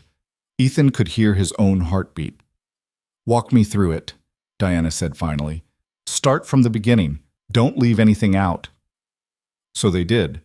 Ethan explained how he'd first noticed the numbers didn't add up. Lily walked through her analysis, showing how customer IDs from historical quarters were appearing as current activity, inflating retention rates by nearly 12 percentage points. Together they outlined the implications: revenue projections based on ghost accounts, a strategy that would fail the moment reality caught up with the data. Diana listened without interrupting, making notes, asking occasional questions that showed she understood exactly what they were presenting. When they finished, she closed the report and looked at them both. "How many people know about this?" she asked. "Just us," Ethan said. "Victor?" "No, we wanted to bring it to you first." Diana was quiet for a long moment. "Do you understand what you're asking me to do? This report effectively accuses the VP of operations of either gross negligence or deliberate fraud. Those aren't small charges." "We're not accusing anyone," Lily said. "We're presenting data. What you do with it is your decision." Very diplomatic. Diana stood, walked to the window, looked out over the city. "I assume you both understand that bringing this forward puts your jobs at risk." "We understand," Ethan said, "and you did it anyway. The alternative was watching the company make decisions based on bad information. That seemed worse." Diana turned back, and for the first time, something that might have been respect flickered across her face. "Leave this with me. I'll need to verify your findings independently before taking action. Don't discuss this with anyone else. Understood?" "Understood, they said in unison. "One more thing." Diana's voice sharpened. "If this report is accurate, and I suspect it is, there will be consequences, not for you, for the people responsible for the data integrity failures, but there will also be a spotlight on how this was discovered, on who was doing analysis outside their job descriptions, accessing data they weren't authorized to see." She paused. "Are you prepared for that kind of scrutiny?" Lily's hands clenched on her portfolio. "Yes." "Good. You're dismissed." They left in silence, riding the elevator back down, neither speaking until they were outside in the cold morning air. "We just did that," Lily said, voice shaking. "We actually just did that." "Yeah. We're either heroes or unemployed by the end of the week." "Could be both." She laughed, the sound edging toward hysterical. What do we do now? Now. Ethan looked at his watch. 10:15. Now we go back to our desks and pretend this morning never happened. We do our jobs. We wait. I hate waiting. Me too. They walked back into the building together, through the lobby, past security, into the elevator. Lily got off on their floor first. Before the doors closed, she turned back. Ethan? Yeah? Whatever happens, thank you for not letting me hide. The doors slid shut before he could respond. Ethan spent the rest of the day trying to work and failing spectacularly. Every footstep in the corridor made him jump. Every email notification felt like the axe falling. But nothing happened. No summons from HR, no emergency meetings, just normal Monday tedium while somewhere above them, Diana Walsh read their report and decided their futures. At 3 o'clock, Lily sent him a message. Anything? Nothing. You? Same. This is torture. Want to grab coffee after work? Might be easier to panic together. Can't. Family dinner. Rain check. Sure. Ethan picked up Emma at 5:30. She was quiet again, subdued in that way that meant something was bothering her, but she didn't want to talk about it. He let her be, drove home, made spaghetti she barely touched. What's wrong, Bug? He asked finally. Nothing. Emma. She pushed pasta around her plate. Lucas apologized today. His mom made him. But I don't think he meant it. Why not? Because he only said sorry when the teacher was looking. When she left, he called Sophia's lunch gross again. Emma looked up, eyes fierce. I still got detention, but he just got to say sorry and everything's fine. That doesn't seem fair. It's not fair. Nothing's fair. You always say if you tell the truth and do the right thing, things work out. But they don't. I told the truth and I'm being punished, and Lucas is fine. Ethan felt something crack in his chest. She was right. He'd been feeding her the same comfortable lies adults told children. Be good, be honest, play by the rules, as if the world rewarded those things instead of punishing them. You're right, he said quietly. It's not fair. Sometimes doing the right thing costs you and the people who did wrong get away with it. That's just how the world works sometimes. Emma's lip trembled. Then why do it? Why be good if it doesn't matter? Because it does matter. Just not always in the ways we expect. Ethan reached across the table, took her small hand. You stood up for your friend. Lucas might not have learned anything, but Sophia learned she has someone who will fight for her. That matters. Does it? Yeah, Bug, it does. She didn't look convinced, but she squeezed his hand and went back to eating her spaghetti. Later, during bedtime stories, she fell asleep holding on to his hand like she used to when she was younger. And Ethan sat there in the dark thinking about fairness and consequences and all the ways the world disappointed the people who believed in it. His phone buzzed. Diana Walsh, calling his personal number at 9:30 at night. Ethan's heart stopped. Mr. Cole, Diana said when he answered, I've reviewed your report. We need to talk. Are you available tomorrow at 8 a.m.? Yes. Good. Bring Lily Harper. And don't discuss this with anyone else before the meeting. She hung up before he could ask questions. Ethan sat in Emma's darkened room, phone still in his hand, and wondered if he'd just saved his career or ended it. He texted Lily. Diana called. Meeting tomorrow, 8 a.m. Both of us. Her response came immediately. Oh my God. Yeah, what do you think it means? I think it means tomorrow we find out if doing the right thing actually matters. I'm terrified. Me too, but we're doing it anyway. Together? Together. Neither of them slept much that night.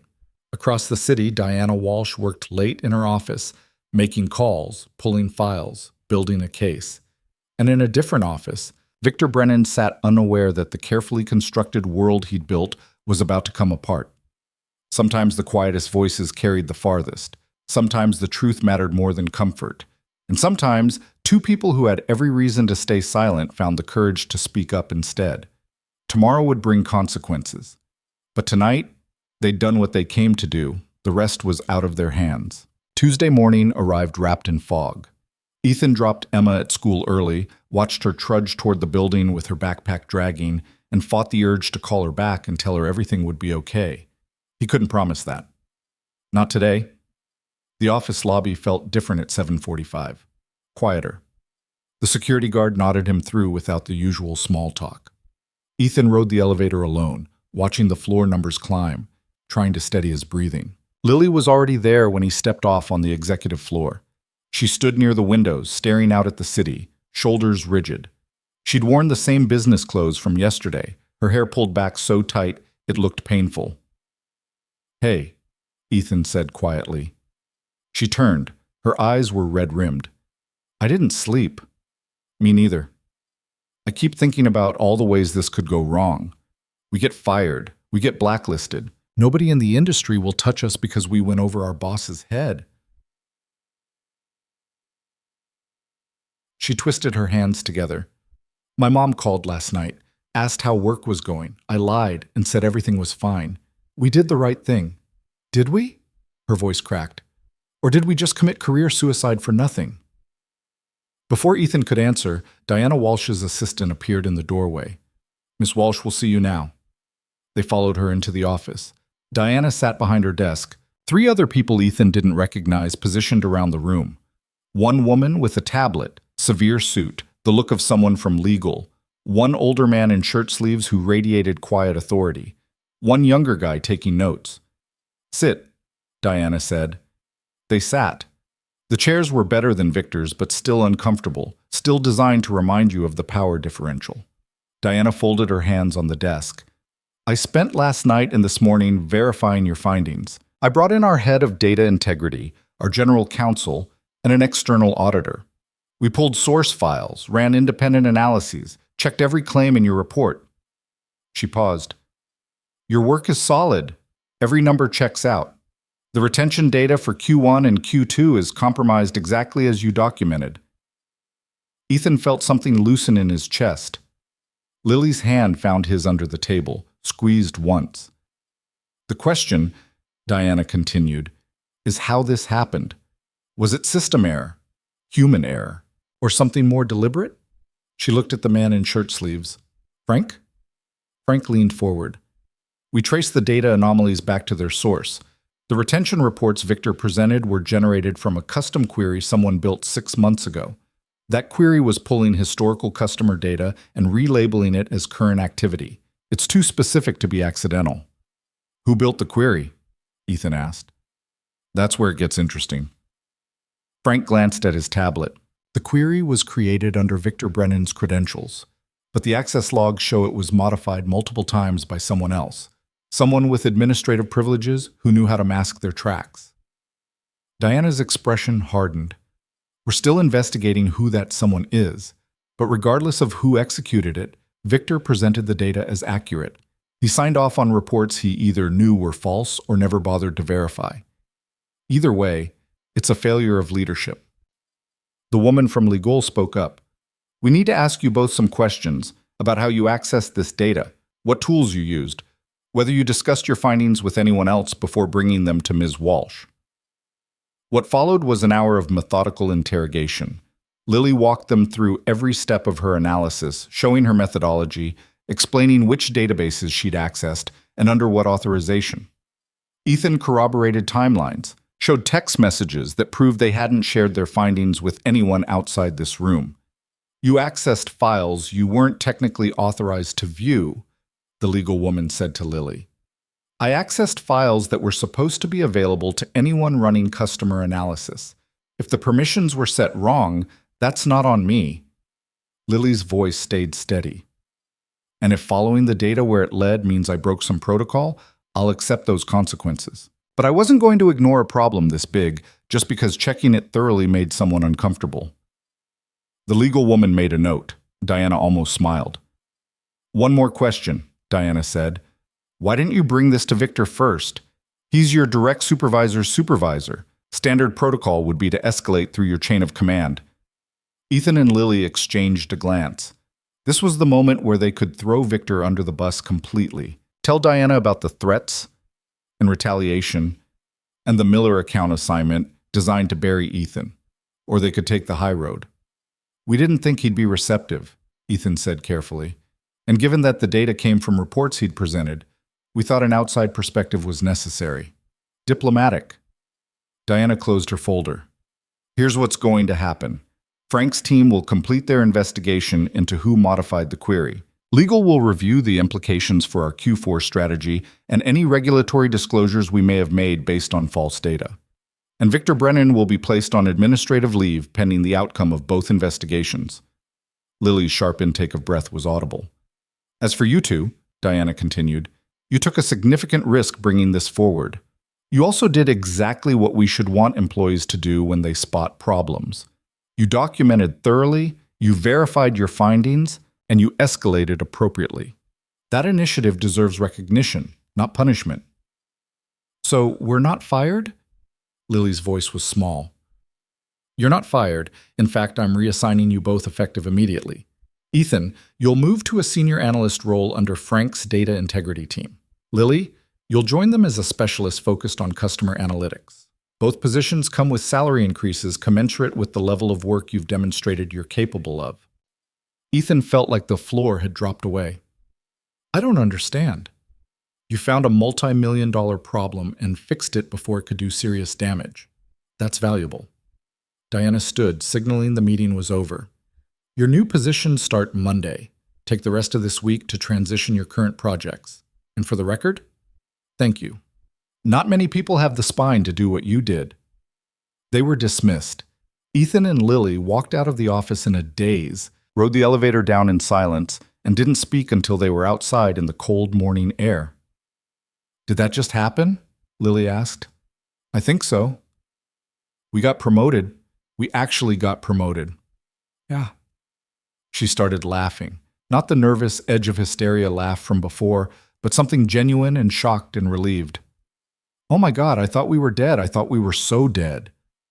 Ethan found himself laughing too, the tension of the last week draining out all at once. They stood on the sidewalk like idiots, laughing at nothing, and people walking past gave them strange looks. I need coffee, Lily said finally. I need so much coffee. Same coffee shop? Absolutely not. Somewhere new. Somewhere we can celebrate not being unemployed. They found a place 6 blocks away, ordered drinks that were too expensive and too sweet, and sat in a booth near the back. Lily pulled out her phone, stared at it, put it away. I should call my mom, she said. Tell her the truth about what's been happening. But I don't even know how to explain it. Start with the good part. You just got promoted for being brilliant at your job. I got promoted for breaking rules and accessing data I wasn't supposed to see. You got promoted for having the courage to follow the truth wherever it led. Ethan leaned back. There's a difference. Lily was quiet for a moment, turning her coffee cup in her hands. Why did you do it? Really? You had more to lose than me. You have Emma. You couldn't afford to get fired. Why risk it? Because she was watching. What? Emma. She's always watching, learning from what I do, not what I say. Ethan's throat felt tight. Yesterday she asked me why she should be good if it doesn't make things fair, and I realized I've been teaching her all the wrong lessons. Be quiet. Don't make waves. Accept unfairness, because fighting it costs too much. He met Lily's eyes. I didn't want her to grow up thinking that's how the world has to work. That's a lot of pressure to put on yourself. Yeah, well, parenting is basically one long exercise in trying not to mess up your kid too badly. Lily smiled slightly. You're doing okay. If Emma's asking questions like that, you're raising someone who thinks for herself. That's not nothing. Thanks. Ethan checked his phone. 8:30. I should get back. Need to figure out how to transition the Miller account to whoever's taking it over. About that. Lily pulled up something on her phone. What if you didn't transition it? What if you finished what you started? Diana said we're moving to Frank's team. Starting Monday. That gives you 3 days to stabilize Miller completely. Show them you can close out a project successfully before moving up. She showed him her screen. I pulled the latest satisfaction data this morning. Your dashboard implementation is working. Scores are up 18%. Response times are down. The team's actually coordinating. You pulled data this morning? We just found out our jobs were safe an hour ago. I couldn't sleep. Data analysis relaxes me. She shrugged. Point is, you're this close to turning the account around. Don't hand that off. Finish it. Ethan looked at the numbers. She was right. Another week of sustained improvement, and Miller would shift from problem account to success story. Something concrete he could point to when he started the new role. Okay, he said. I'll push for one more week on Miller, close it out properly. Good. Lily gathered her things. I should go too. Need to document everything I've been working on so whoever takes my old projects doesn't start from scratch. They walked back to the office together. People were arriving for the regular workday now, flooding the lobby, complaining about traffic and the weather and the broken coffee machine. Normal Tuesday problems. Ethan felt disconnected from all of it, like he was watching from underwater. At his desk, he found a meeting request from Frank Delgado. 10 a.m. Subject line: transition planning.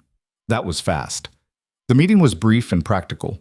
Frank wanted Ethan to document his current projects, identify what could be wrapped up this week versus what needed handoff, and prepare a summary of his Miller account approach for the leadership team. No pressure, just business. Diana speaks highly of your work, Frank said as they were finishing. Both of you. We're lucky to have people who care about getting things right. Thank you. One question, though. Frank leaned back in his chair. How long were you sitting on this data issue before bringing it to Diana? About 2 weeks. We wanted to be sure before making accusations. Smart, but 2 weeks is a long time to carry that kind of weight alone. Frank's expression was thoughtful. Moving forward, you'll have resources, a team. You won't have to investigate problems in secret anymore. Good to know. And Ethan? The Miller account. I know Victor assigned it as punishment, but the way you handled it, rebuilding team coordination, implementing sustainable processes, that's exactly the kind of systems thinking we need. Don't bury that approach when you transition. Bring it with you. Ethan left the meeting feeling something he hadn't felt in weeks, valued, like his work mattered to someone beyond just himself. He spent the afternoon in back-to-back calls with the Miller team, reviewing progress, making final adjustments to the dashboard, ensuring everyone understood the protocols well enough to maintain them without his constant oversight. Sarah agreed to take point on the account after his transition, and she actually seemed okay with it. You made this manageable, she said. Before it was just chaos. Now there's structure. I can work with structure. It was a team effort. Sure. But you're the one who convinced us to actually be a team instead of 4 people working against each other. At 4 o'clock, Ethan got a text from Mrs. Chen. Emma seems sad today. Wanted you to know.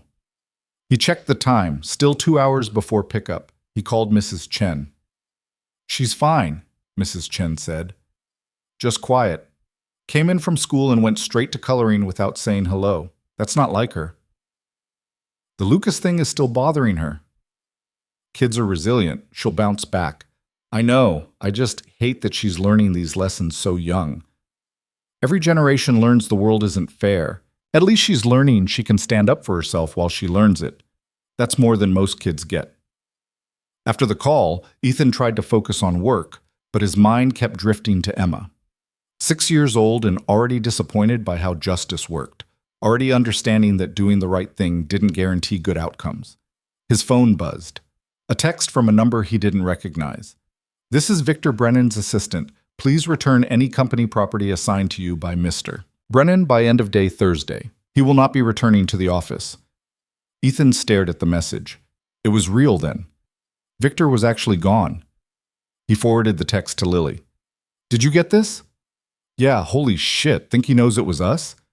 Probably. Does it matter? Ethan thought about that.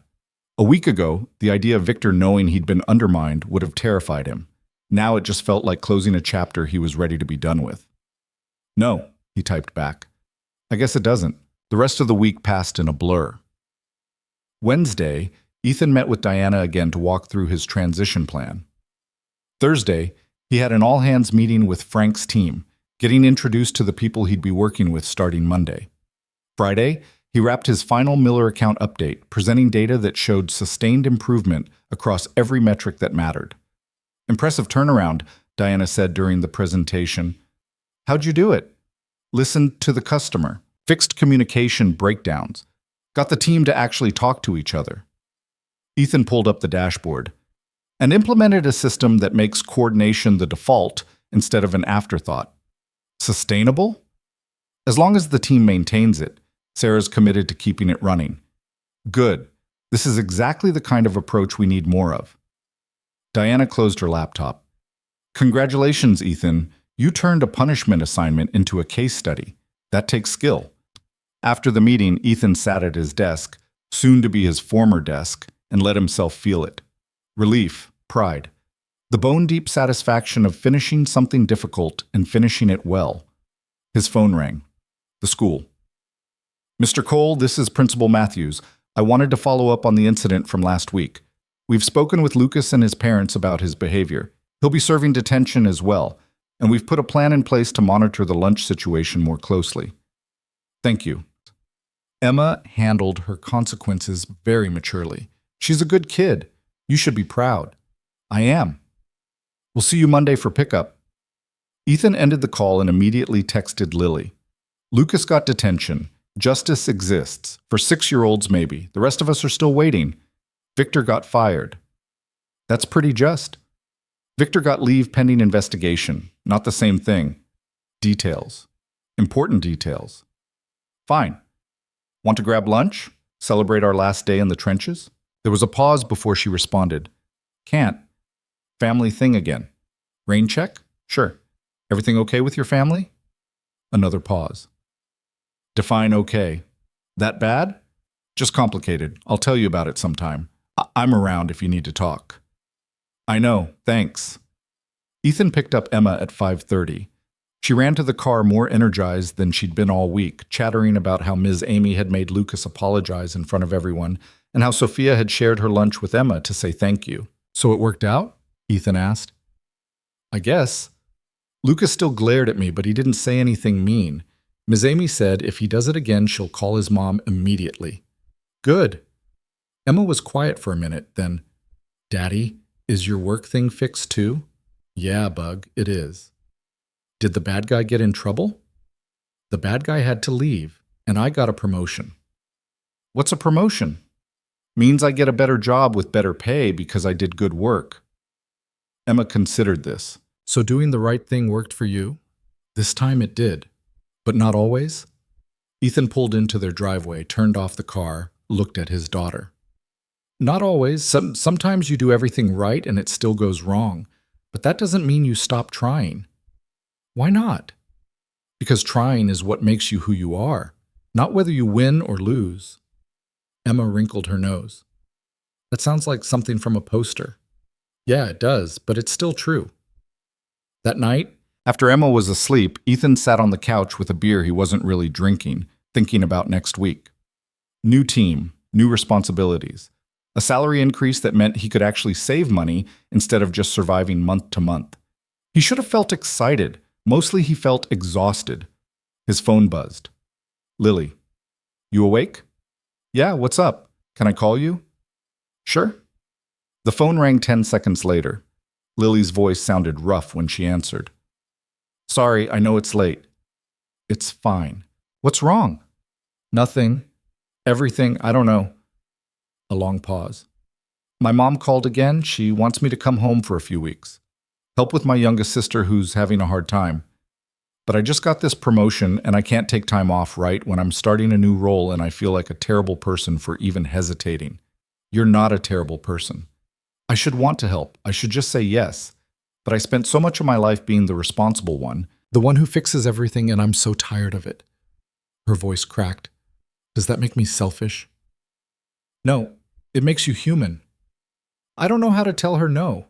Every time I try, I feel like I'm abandoning them. Ethan leaned back against the couch. Can I tell you something Emma taught me this week? What? You can't set yourself on fire to keep other people warm. Sometimes you have to choose your own oxygen mask first. He paused. I know that's also from a poster, but it's true. That got a wet laugh out of her. When did 6-year-olds get so wise? When their dads started paying attention. Lily was quiet for a long moment. Thank you for listening, for not telling me what to do. Anytime. I should go. Try to sleep. Lily? Yeah? Whatever you decide about your family, it's your choice, not theirs. You get to have boundaries. I'm working on that. I know. You're doing better than you think. After the call ended, Ethan sat in the dark living room, thinking about choices and consequences and all the ways people learn to protect themselves. Lily spent her whole life being invisible because being seen meant being needed, and being needed meant being used up. He'd spent his making himself indispensable because being essential meant being safe. They'd both been wrong. Safety wasn't in hiding or in perfection. It was in knowing when to stand up and when to step back, when to fight and when to walk away. The weekend arrived with rain and cold. Ethan took Emma to the park anyway because she was stir-crazy from being cooped up all week. They ran through puddles, climbed on wet playground equipment, came home soaked and laughing. "Best Saturday ever," Emma declared, dripping on the kitchen floor. "Go take a bath before you freeze." "Can I use the bubble stuff?" "One capful." She disappeared upstairs. Ethan heard the water running, the sound of her singing to herself, and felt something settle in his chest. This was enough. This right here.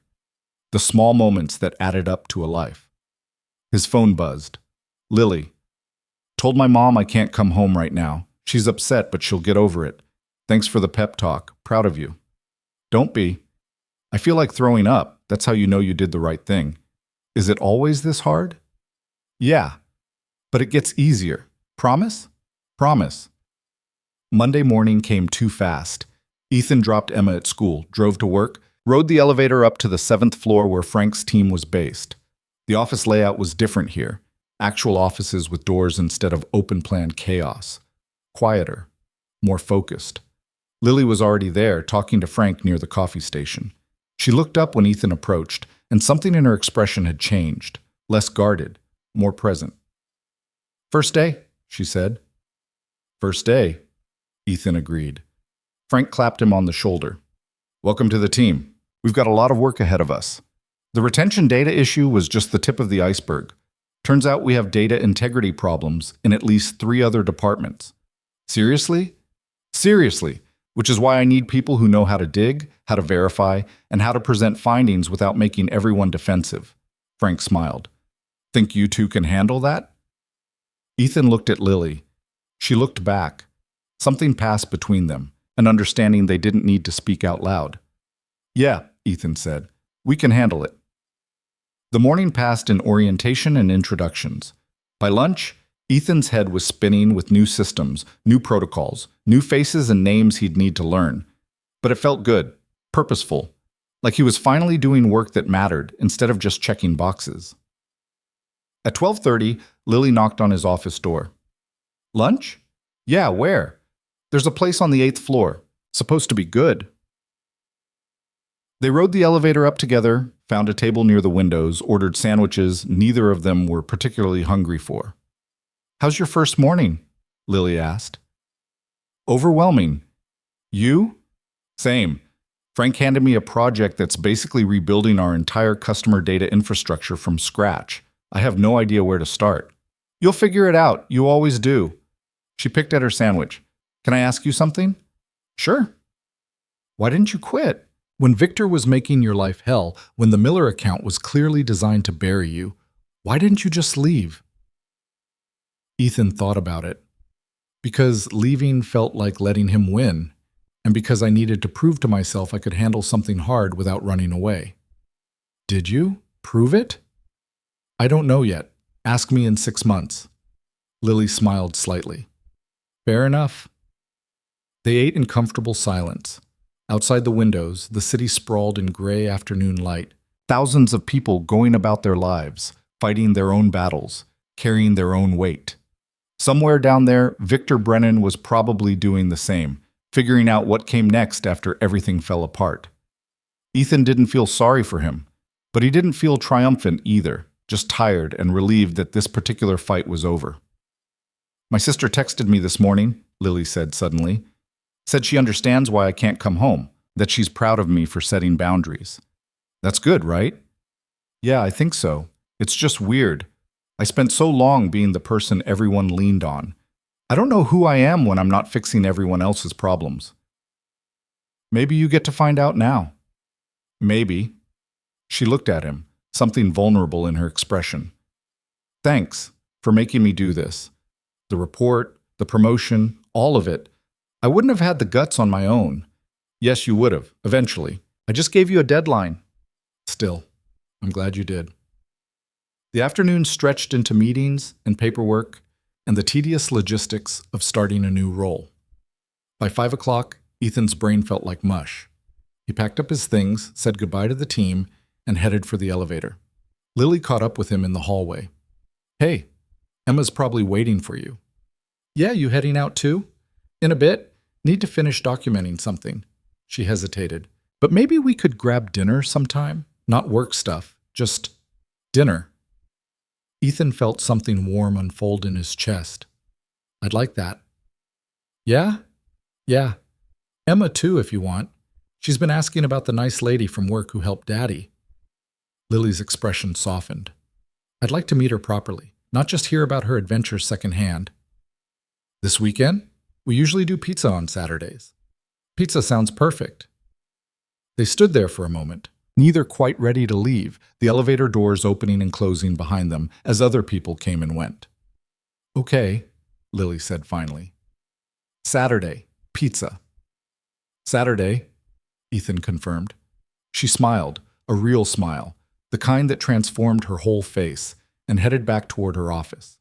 Ethan watched her go, then rode the elevator down, walked to his car, and drove to pick up Emma. The world hadn't magically fixed itself. There were still problems to solve, battles to fight, days that would be harder than others. But for the first time in longer than he could remember, Ethan felt like he had allies. People who had his back not because they had to, but because they chose to. Emma ran to the car when he pulled up, backpack bouncing, face bright with whatever 6-year-old drama had occupied her day. Daddy, guess what? What, Bug? Lucas got moved to a different lunch table, and Sophia and I get to sit together every day now, and Ms. Amy said we're both good friends. That's great. And I got 100 on my spelling test. Proud of you. She chattered all the way home about school and friends and the butterfly they'd seen on the playground. Ethan listened, responded when appropriate, and felt something in his chest unclench. This was what mattered, not titles or salaries or winning corporate battles. Just this. Coming home. Making dinner. Being present for the small moments that added up to a life. That night, after Emma was asleep, Ethan stood in her doorway, watching her breathe like he did most nights. She'd asked him earlier if everything was okay now, if the bad stuff was over.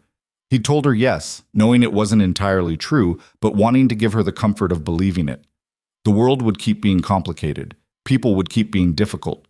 There would be new victors, new fights, new moments where doing the right thing cost more than staying quiet. But Emma would also see him keep trying, keep standing up, keep choosing courage over comfort when it mattered. That was the lesson worth teaching. Not that the world was fair, but that you showed up anyway. Not that good always won, but that you kept being good even when it didn't. His phone buzzed. A text from Lily. Made it home. Thanks for today, for everything. Right back at you. See you tomorrow? See you tomorrow. Ethan turned off his phone, checked the locks, turned out the lights. Tomorrow would bring new challenges. New data to analyze, new problems to solve, new ways to prove himself in a role he wasn't entirely sure he was qualified for. But he wouldn't face it alone. And somehow, that made all the difference. Saturday arrived with the kind of clear cold that made everything look sharper. Ethan spent the morning cleaning the apartment, actually cleaning, not just shoving things into closets, while Emma followed him around asking questions about Lily that ranged from reasonable to absurd. Is she nice? Emma asked, sitting on the kitchen counter while Ethan wiped down surfaces. Very nice. Does she like pizza? Everyone likes pizza, Bug. What if she's allergic to cheese?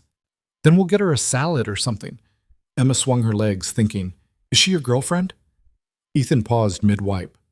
No, she's my friend from work. But she's a girl and she's your friend, so she's your girlfriend. That's not how it works. Why not? Because girlfriend means something different than friend who happens to be a girl. Emma looked skeptical. That's confusing. Yeah, well, welcome to English. By 5:30, the apartment looked presentable, and Emma had changed outfits 3 times, finally settling on her favorite purple dress that was technically too small, but she refused to give up. The doorbell rang at exactly 6. Lily stood on the doorstep holding a bottle of wine and looking nervous. "Hi," she said. "I brought wine. Is that weird? I didn't know if you drink wine or if bringing wine to pizza is a thing people do. Wine's great. Come in." Lily stepped inside and Emma appeared immediately, staring up at her with wide eyes. "You're tall," Emma said. "Emma?" Ethan warned. "What? She is." Lily laughed, a real one, and crouched down to Emma's level. "You must be Emma. Your dad talks about you all the time.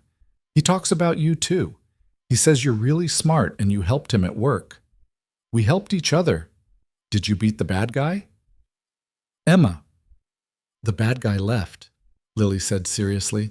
"So yeah, I think we did." Emma considered this, then nodded, apparently satisfied. "Do you want to see my rock collection?" "Absolutely." The next 20 minutes involved an exhaustive tour of Emma's rock collection, her art projects, her chapter books, and her thoughts on why purple was objectively the best color. Lily listened to all of it with genuine interest, asking questions that made Emma light up. "She's great," Lily said quietly when Emma ran upstairs to get something else to show her. "She likes you. That's saying something. She's picky about people." "Smart kid. Too smart sometimes." Emma came back down with a drawing she'd made at school, a family portrait that showed Ethan as a stick figure with glasses he didn't wear, and Emma as a figure 3 times his size. "That's us," she explained. "I'm big because I'm going to be tall like Mommy was." The room went very quiet. Lily glanced at Ethan, uncertain. "Your mom was tall?" Lily asked gently. "Daddy says so. I don't remember her much. She died when I was 2. Emma said it matter-of-factly, the way she'd learned to talk about it. "But Daddy says she would have liked me." "I'm sure she would have loved you," Lily said. "You're pretty lovable." Emma beamed. "I know." The pizza arrived, saving Ethan from having to navigate the sudden emotional weight in the room. They ate at the kitchen table, Emma monopolizing the conversation with stories about school, while Lily and Ethan exchanged glances across the table. After dinner, Emma insisted on showing Lily how to play her favorite card game, which had rules that seemed to change every 3 minutes. Lily went along with it, pretending not to notice when Emma definitely cheated. "You're good at this," Ethan said quietly while Emma was shuffling cards. "Good at what?" "This. Kids. Being present with her." Lily looked uncomfortable. "I raised 3 younger siblings. You learn to speak 6-year-old. Still, thank you." At 8:30, Emma's bedtime. She tried to negotiate for staying up later since they had company. Ethan held firm. Emma hugged Lily goodnight with the unselfconscious affection of children, then trudged upstairs. "I'll be down in 15, Ethan said. "Make yourself comfortable." Upstairs, Emma climbed into bed without the usual resistance. "I like Lily," she announced. "I'm glad." "Is she going to come over again?" "Maybe, if she wants to." "She should. She's funny, and she let me win at cards even though I know she knew I was cheating." Emma pulled her blanket up. "Daddy?" "Yeah, Bug? Are you happy now? At work?" The question caught him off guard. "Yeah, I think I am." "Good. You've been sad for a long time. I didn't like it." Ethan's throat tightened. "I'm sorry you noticed that." "It's okay. You were trying to hide it, but you make a face when you're worried. Your eyebrows do a thing." She demonstrated, scrunching her face up. "Like that." "Thanks for the demonstration." "You're welcome. I'm very helpful." "You are." Ethan kissed her forehead. "Love you, Bug." "Love you too. Don't forget to kiss Lily goodnight." "Emma?" "What? That's what people do in movies. Go to sleep." She giggled and rolled over. Ethan turned off the light, left the door cracked, and went back downstairs. Lily had opened the wine and poured 2 glasses. She sat on the couch, looking more relaxed than he'd ever seen her at work. "She asleep?" "Getting there. Fair warning, she told me to kiss you goodnight." "Of course she did." Lily's cheeks flushed. Kids have no filter. None at all. Ethan took the wine glass she offered, sat on the other end of the couch. Thanks for coming, for being patient with her. She's easy to be patient with. She's got your honesty and apparently her mom's height genes. Yeah, she's going to be tall. Already almost as big as other 7-year-olds. They sat in comfortable silence for a moment. The apartment felt different with Lily in it, less lonely. Can I ask what happened? Lily said quietly. With Emma's mom. You don't have to tell me, but Emma mentioned it so casually and I don't want to step on landmines. Ethan took a sip of wine, gathering words. Cancer. Ovarian. By the time they found it, it was too far gone. She died 6 weeks after diagnosis. Emma was 2.5. I'm so sorry. It was 4 years ago. Most days I'm okay. Emma doesn't remember her, which is probably better. Harder for her in some ways, but easier in others. And you've been doing this alone since then? Yeah. Her family lives in California. Mine's in Florida. We have Mrs. Chen next door who helps when she can, but mostly it's just us. Lily turned her wine glass in her hands. That's a lot. You learn to carry it. Doesn't make it less heavy. No, Ethan agreed. But you carry it anyway because what's the alternative? They talked until midnight, the conversation wandering from work to families to the small stupidities that made life complicated. Lily told him about growing up as the oldest of 4, how she'd basically raised her siblings while her parents worked 2 jobs each, how she'd learned to be invisible because being seen meant being needed, and being needed meant never having time for herself. I spent my whole 20s taking care of everyone else, she said. Put myself through college while working full-time and babysitting on weekends. Sent money home every month even when I could barely afford rent. And the whole time I kept thinking once my siblings were grown, once they didn't need me anymore, I'd finally get to figure out who I was. And they're grown now. My youngest sister's 22. They don't need me the way they used to, but I still don't know who I am when I'm not fixing someone else's problems. She smiled sadly. That's why I'm so good at being invisible at work. I've had practice. You're not invisible anymore. No, thanks to you, I'm very visible. Frank's already asked me to present at the executive meeting next month. That's great. That's terrifying. I've spent my entire career avoiding presentations. You'll be fine. You know the material better than anyone. Knowing it and presenting it are different things.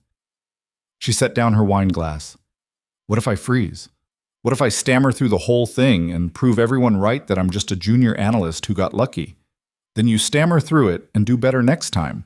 Nobody's expecting perfection. I'm expecting perfection. Yeah, well, that's your problem right there. Lily looked at him, something vulnerable in her expression. How do you do it? Stand up in front of people and just say what needs saying?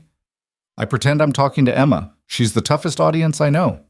If I can explain something to a 6-year-old, I can explain it to executives. That's actually brilliant. It's survival. Single parenting teaches you to simplify everything. When Lily finally left around 12:30, she paused at the door. This was nice. Normal. I don't do normal very often. Me neither. We should do it again. I'd like that. She hesitated, then gave him a quick hug before heading to her car. Ethan watched her drive away, then went inside and cleaned up the pizza boxes and wine glasses, feeling something settle in his chest that had been restless for a long time. The next few weeks fell into a rhythm. Work was challenging but manageable. Frank's team operated differently than Ethan was used to. More collaboration, less politics, actual respect for people who did good work regardless of title. He and Lily often found themselves working late on adjacent projects, ordering takeout to the office, comparing notes on data patterns while eating pad thai at 9 p.m. Emma took to asking about Lily regularly. When was she coming over again? Could they invite her to Emma's birthday party next month? Did Lily like chocolate cake? You've got a crush, Mrs. Chen said one evening when Ethan came to pick up Emma. I do not. Not you, her. Mrs. Chen nodded at Emma, who was gathering her backpack. She talks about Lily like she hung the moon. Lily's been nice to her. Lily's also the first woman you've brought around since Sarah died. Ethan tensed. It's not like that. Maybe not yet, but that girl looks at you like you're something worth figuring out. and you look at her the same way. You're reading too much into it. I'm old. I read people, not books. Mrs. Chen patted his arm. It's okay to be happy again. You know Sarah would want that. The words stuck with him on the drive home. Would Sarah want that? He'd spent 4 years not thinking about it, about dating or relationships or anything beyond getting through the day with Emma. It felt disloyal somehow, even though rationally he knew Sarah wouldn't have wanted him alone forever. But Lily wasn't a relationship. She was a friend, a good friend who happened to be around a lot, and who Emma adored, and who made Ethan feel less alone than he had in years. Just a friend. He almost believed it. The executive presentation happened on a Wednesday in October. Lily had been preparing for 2 weeks, running through her slides until she could recite them in her sleep, practicing in front of Ethan and Frank until they both told her she was ready. I'm going to throw up, she said in the hallway outside the conference room. No, you're not. I might. Lily, look at me. Ethan waited until she met his eyes. You've done the work. You know this material backwards and forwards. All you have to do is tell them what you found. That's it. What if they ask questions I can't answer? Then you say you'll follow up. Nobody knows everything. Diana will be in there. Diana already likes you. She promoted you, remember? Lily took a shaky breath. Okay, I can do this. You can absolutely do this. She walked into the conference room with her head up, and Ethan watched through the glass as she set up her laptop, organized her notes, and waited for the executives to settle in. When she started speaking, her voice was quiet at first, but it steadied as she got into the material. Ethan couldn't hear through the glass, but he could see faces. Diana nodding, Frank smiling slightly, other executives leaning forward, engaged, and Lily getting more confident with each slide, gesturing to emphasize points, responding to questions without falling apart. She finished 25 minutes later and left the room looking shell-shocked. How'd it go? Ethan asked. I don't know, maybe okay. Nobody fell asleep. Diana asked 3 questions and I actually knew the answers. Frank gave me a thumbs up when I was packing up. See? You were great. I stammered twice and lost my place on slide 12. Nobody cares. They care about the content, which was perfect. Lily leaned against the wall, closing her eyes. I hate public speaking. I hate it so much. But you did it anyway. That's what matters. She opened her eyes, looked at him. You know what's weird? Halfway through, I pretended I was explaining it to Emma. It actually helped. Ethan grinned. Told you. That afternoon, Frank pulled them both into his office. Good work on the presentation, Lily. Executive team was impressed. They're moving forward with the data infrastructure overhaul, which means you're leading that project. Lily's eyes widened. Me? You? With Ethan supporting on the operational side. It's a 6-month project, high visibility, the kind of thing that gets noticed at senior levels. I'm not qualified to lead something that big. You're qualified enough, and you'll learn the rest as you go. That's how leadership works. After the meeting, Lily looked like she might actually throw up this time. I can't lead a 6-month project. I've been in this role for 2 months. So you'll figure it out, Ethan said, same as everything else. This is different. This is scary, yeah. But you'll do it anyway, because that's who you are now.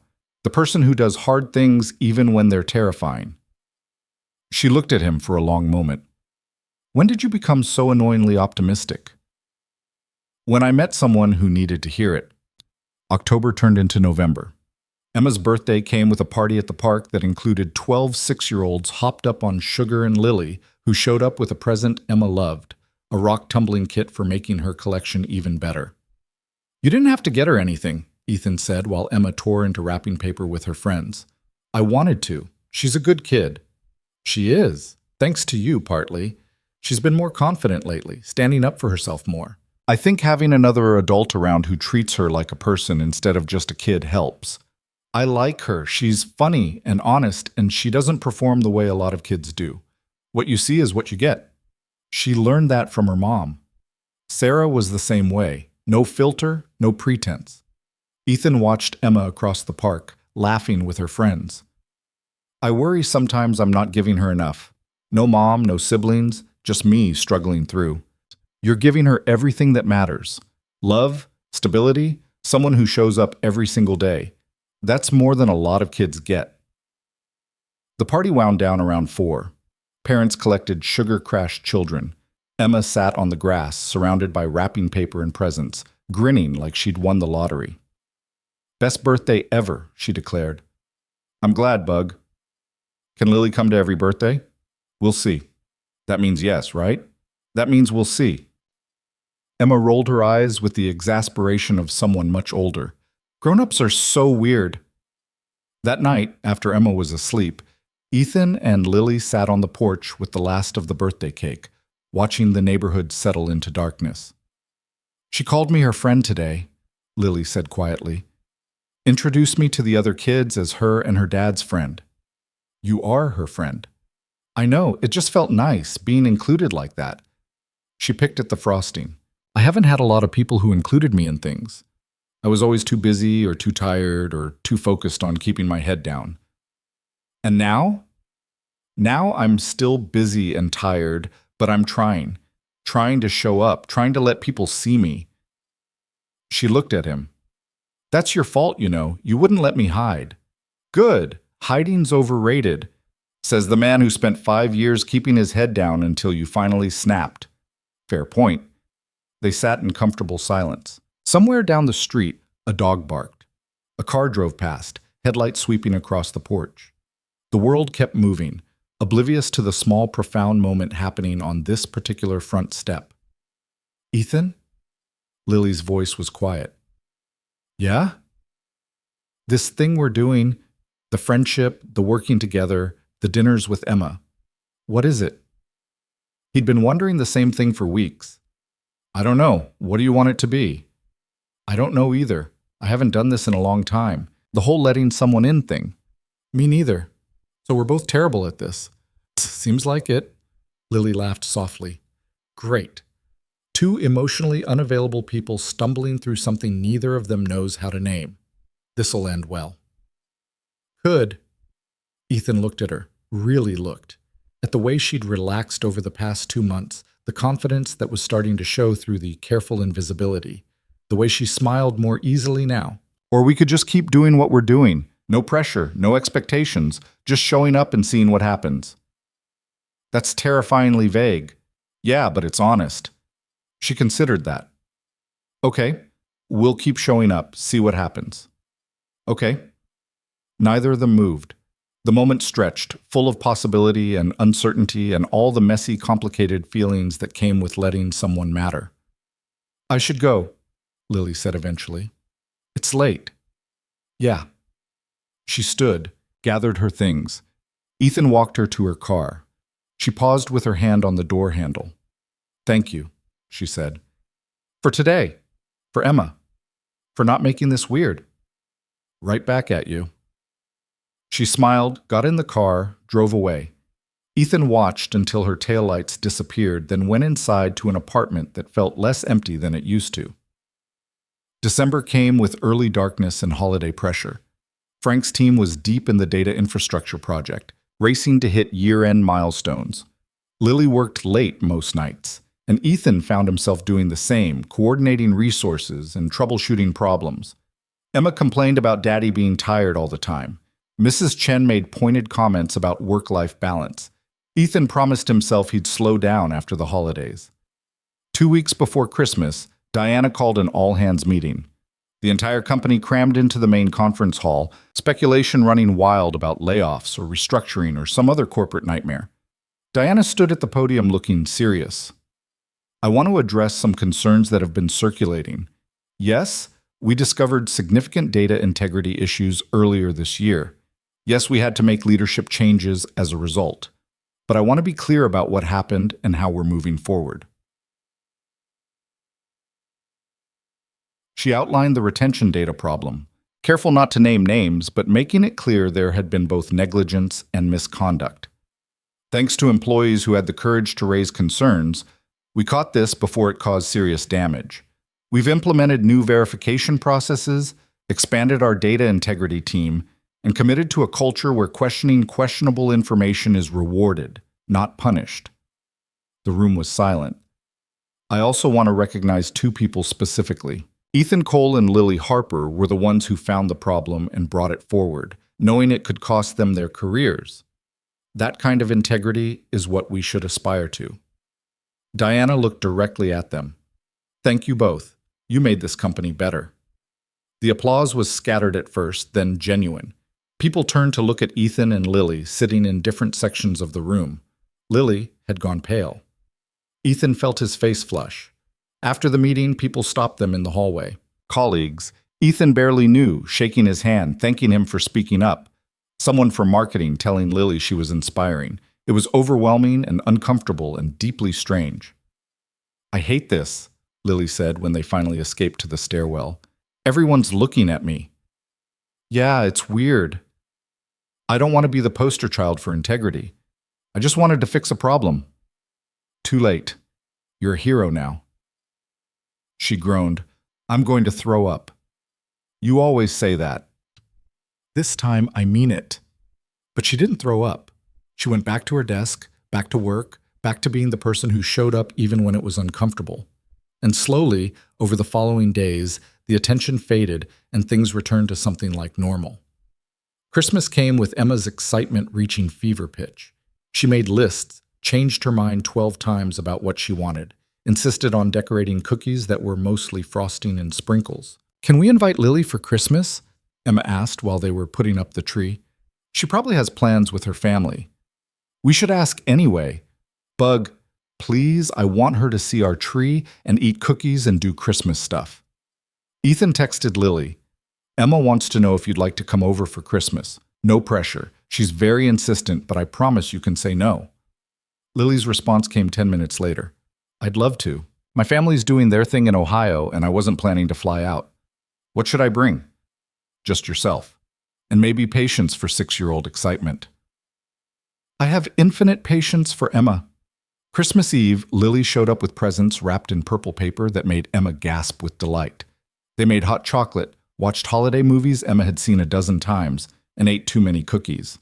It felt like family, the chosen kind, the kind you built instead of being born into. After Emma went to bed, practically vibrating with anticipation for morning, Ethan and Lily sat by the tree with the lights dim.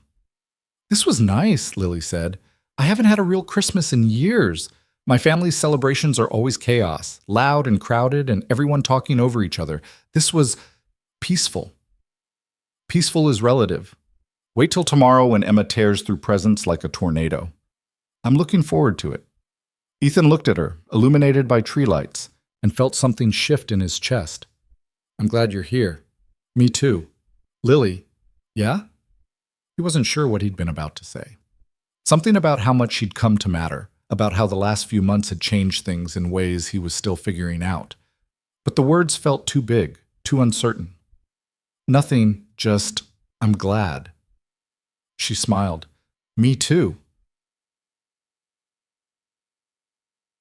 Christmas morning was exactly the tornado Ethan predicted.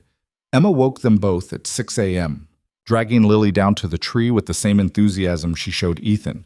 They opened presents in stages, Emma narrating every single item, and by 8 a.m., the living room looked like a wrapping paper bomb had exploded. Best Christmas ever, Emma declared, exactly like she'd declared about her birthday. You say that every year, Ethan said, because it's true every year. They made breakfast together, pancakes that were slightly burnt because Emma insisted on helping flip them. Lily laughed when flour ended up in her hair. Emma sang Jingle Bells off-key while setting the table. It was messy and chaotic and perfect. Later, after breakfast was cleaned up and Emma was occupied with new toys, Lily pulled Ethan aside. I got you something, she said, handing him a small box. You didn't have to. I wanted to. Inside was a simple watch, nothing fancy but engraved on the back, for showing up every single day. Ethan felt his throat tighten. Lily, you needed a new watch. I noticed yours was broken, and I wanted you to know what you do matters. For Emma, for work, for me. You show up even when it's hard. That's rare. So do you. I'm learning. You taught me. He pulled her into a hug, surprising both of them. She tensed for just a second, then relaxed into it. "Thank you," he said quietly. "You're welcome." They stood there in the kitchen, Christmas morning chaos happening around them, and something that had been building for months finally crystallized into something clear. This mattered. She mattered. Not just as a colleague or friend, but as someone who'd become essential to the shape his life was taking. The project wrapped in February. 6 months of intensive work, late nights, problem solving on the fly, and they'd actually pulled it off. The new data infrastructure was robust, verified, functional. Diana presented their results to the board, and word came back that everyone was impressed. "We did it," Lily said, staring at the final report. "You did it. You led this. We did it together. I couldn't have managed it without you. Still, this was your project, your success." She looked at him, something soft in her expression. "I'm learning success is better when it's shared." Frank submitted both their names for a company leadership award. They won, which came with a plaque and a bonus and another round of uncomfortable attention. But this time, Lily handled it better. Smiled when people congratulated her, accepted the praise without deflecting completely. "You're getting good at this," Ethan said after the award ceremony. "At what?" "Being visible, taking credit, not hiding." "I had a good teacher." "Emma?" "Both of you." Spring came slowly, then all at once. Emma finished first grade with improved confidence and a handful of good friends. The Lucas situation had resolved itself. He'd moved to a different school, and Sophia and Emma were inseparable now. Ethan's role expanded. Frank offered him a team lead position. More responsibility, more salary, the kind of advancement he'd stopped believing was possible. He said yes without hesitation. Lily presented at 3 more executive meetings, each one easier than the last. She started mentoring junior analysts the way Ethan had mentored her, showing them that quiet competence could be just as powerful as loud confidence. And somewhere in all of it, between work dinners and weekend pizza nights and Emma's constant presence, Ethan and Lily stopped being just friends and became something more. It happened gradually, without drama or grand gestures. Just the slow recognition that they were building something real. One Saturday in April, they took Emma to the park. She ran ahead to the playground while they walked slowly, hands linked. "Can I ask you something?" Lily said. "Sure." "Are we dating, like officially?" Ethan laughed. "I think we've been dating for months. We just didn't call it that." "So we're calling it that now?" "If you want to." "I want to. I just wanted to check we were on the same page." "Same page, same chapter, same book." She smiled, bumped her shoulder against his. "Good." Emma ran back, breathless. "Daddy, can Lily push me on the swings?" "Ask her yourself, Bug." "Lily, can you push me on the swings?" "Absolutely." They spent the afternoon at the park, the 3 of them, and it felt like the most natural thing in the world, like they'd been doing this forever, like this was always how it was meant to be. That night, after Emma was asleep, Lily stayed later than usual. They sat on the couch, her head on his shoulder, both too tired to move. "I never thought I'd have this," she said quietly. "Have what?" "This. Someone who knows me, really knows me. Not the invisible version I show everyone else, but the messy, scared, trying to figure it out version. And someone who likes that version anyway. I'm more than like that version." She lifted her head to look at him. "Yeah? Yeah." They kissed, finally, after months of almost moments and careful distance. It was gentle and tentative and exactly right. When they pulled apart, Lily was smiling. "Took us long enough? We're both slow learners, but we get there eventually. Eventually." The months that followed weren't perfect. There were hard days and disagreements and moments when old fears resurfaced. Lily still sometimes retreated into invisibility when stressed. Ethan still sometimes carried too much weight alone instead of asking for help. Emma had moments of missing the mom she never really knew, but they worked through it, together, learning as they went. By summer, Lily had moved some of her things into Ethan's apartment.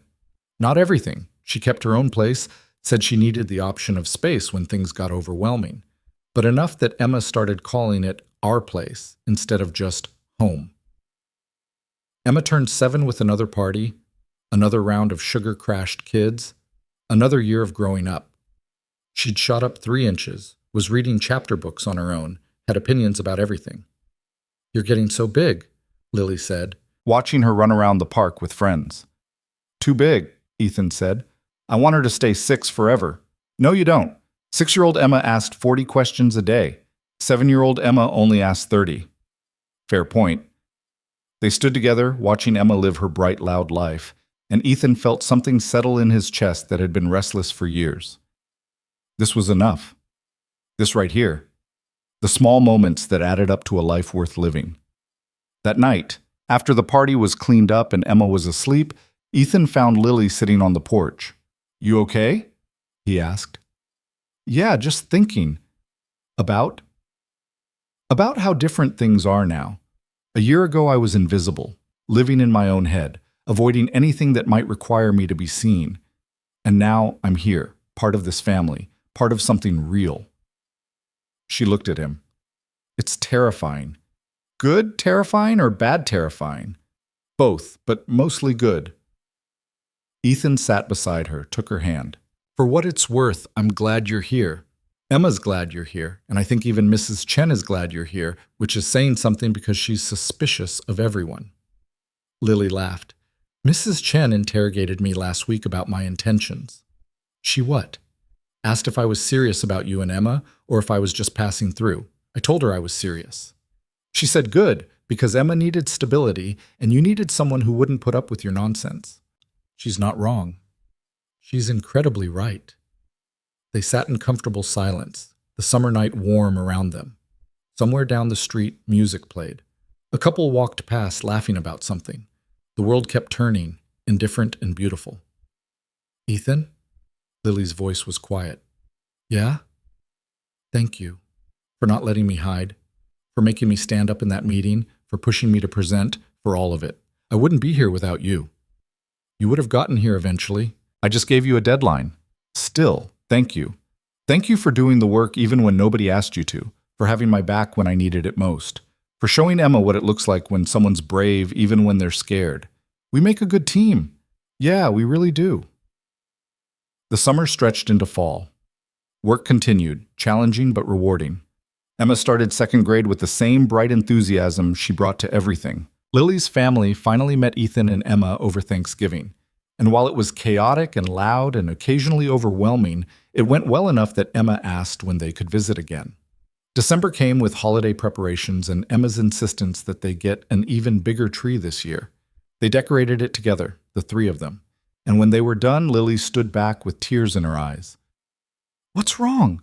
Emma asked, worried. "Nothing's wrong. Everything's right. That's why I'm crying." "Grown-ups are so weird," Emma said, but she hugged Lily anyway. Christmas Eve, after Emma was asleep, Ethan and Lily sat by the tree like they had the year before, but this time it felt different, more settled, less uncertain. "I love you," Lily said suddenly. Ethan looked at her. "I love you too." "I know I should have said it sooner. I've felt it for months. But I was scared if I said it out loud, it would become real, and real things can be taken away." "They can, but they can also last. They can also be the thing you build a life around." "Is that what we're doing? Building a life?" "I think we already did. We're just finally admitting it."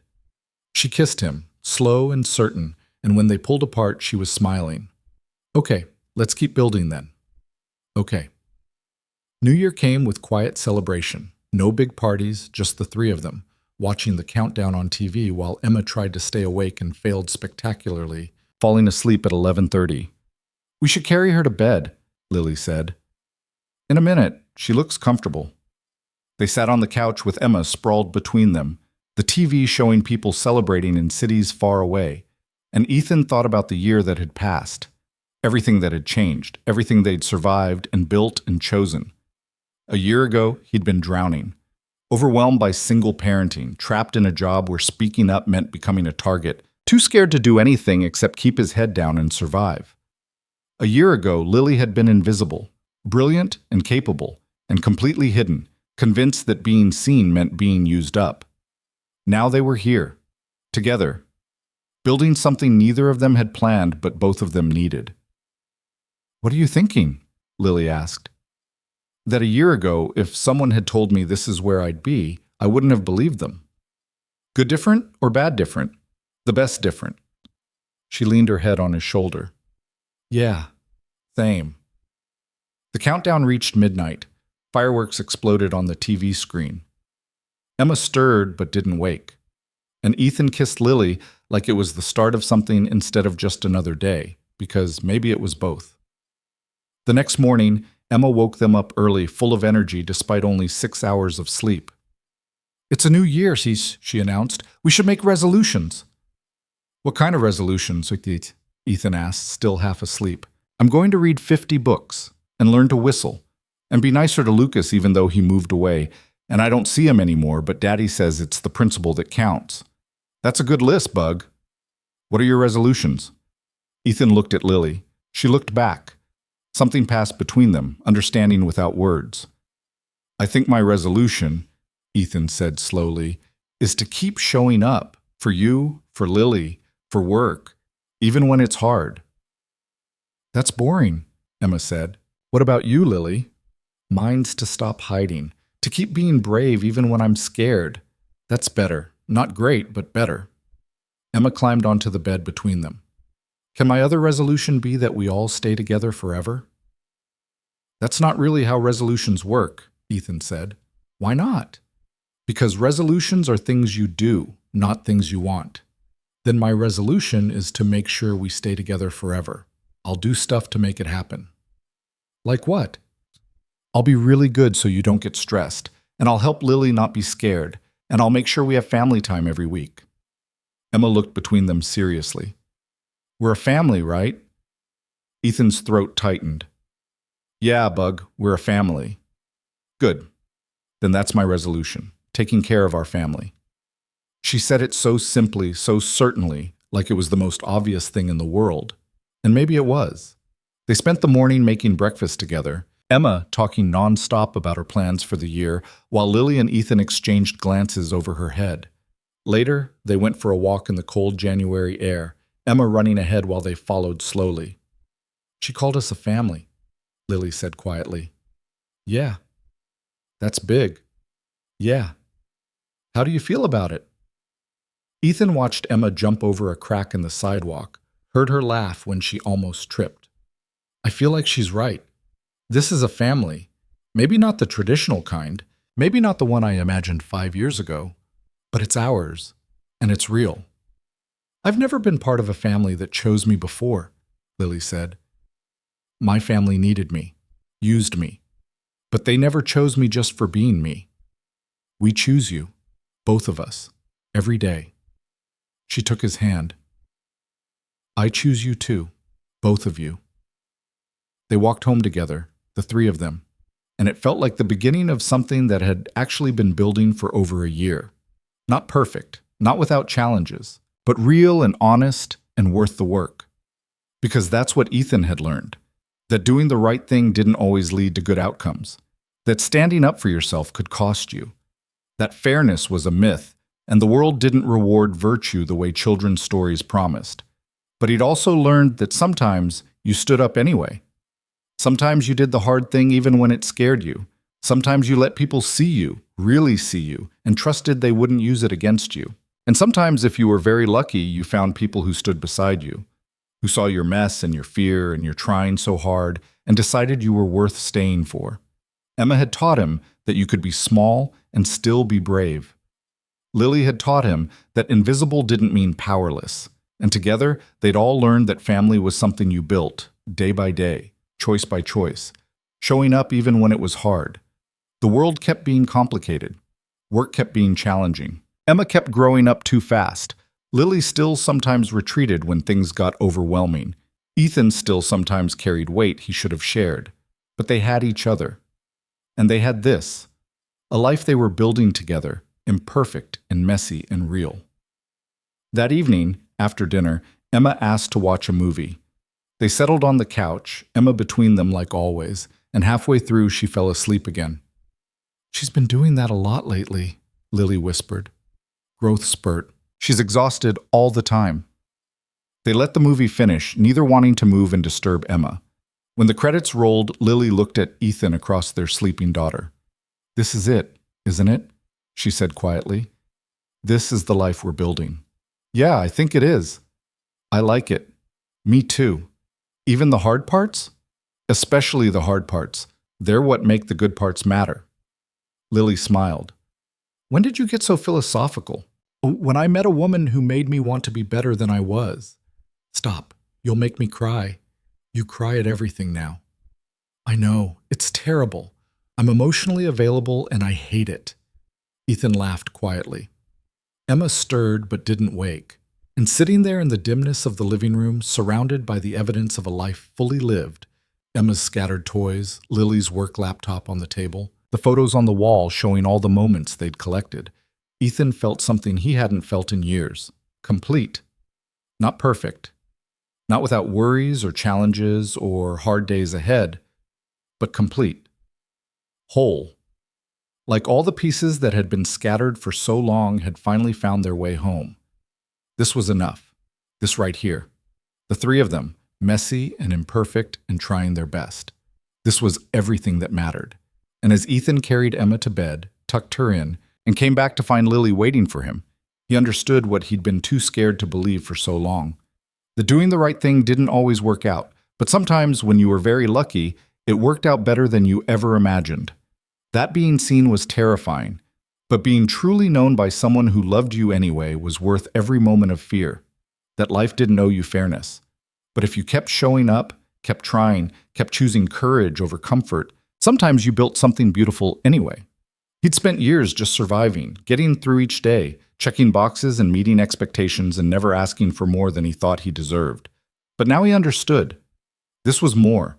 This was everything, this messy, complicated, imperfect life they were building together. And it was more than enough. It was home.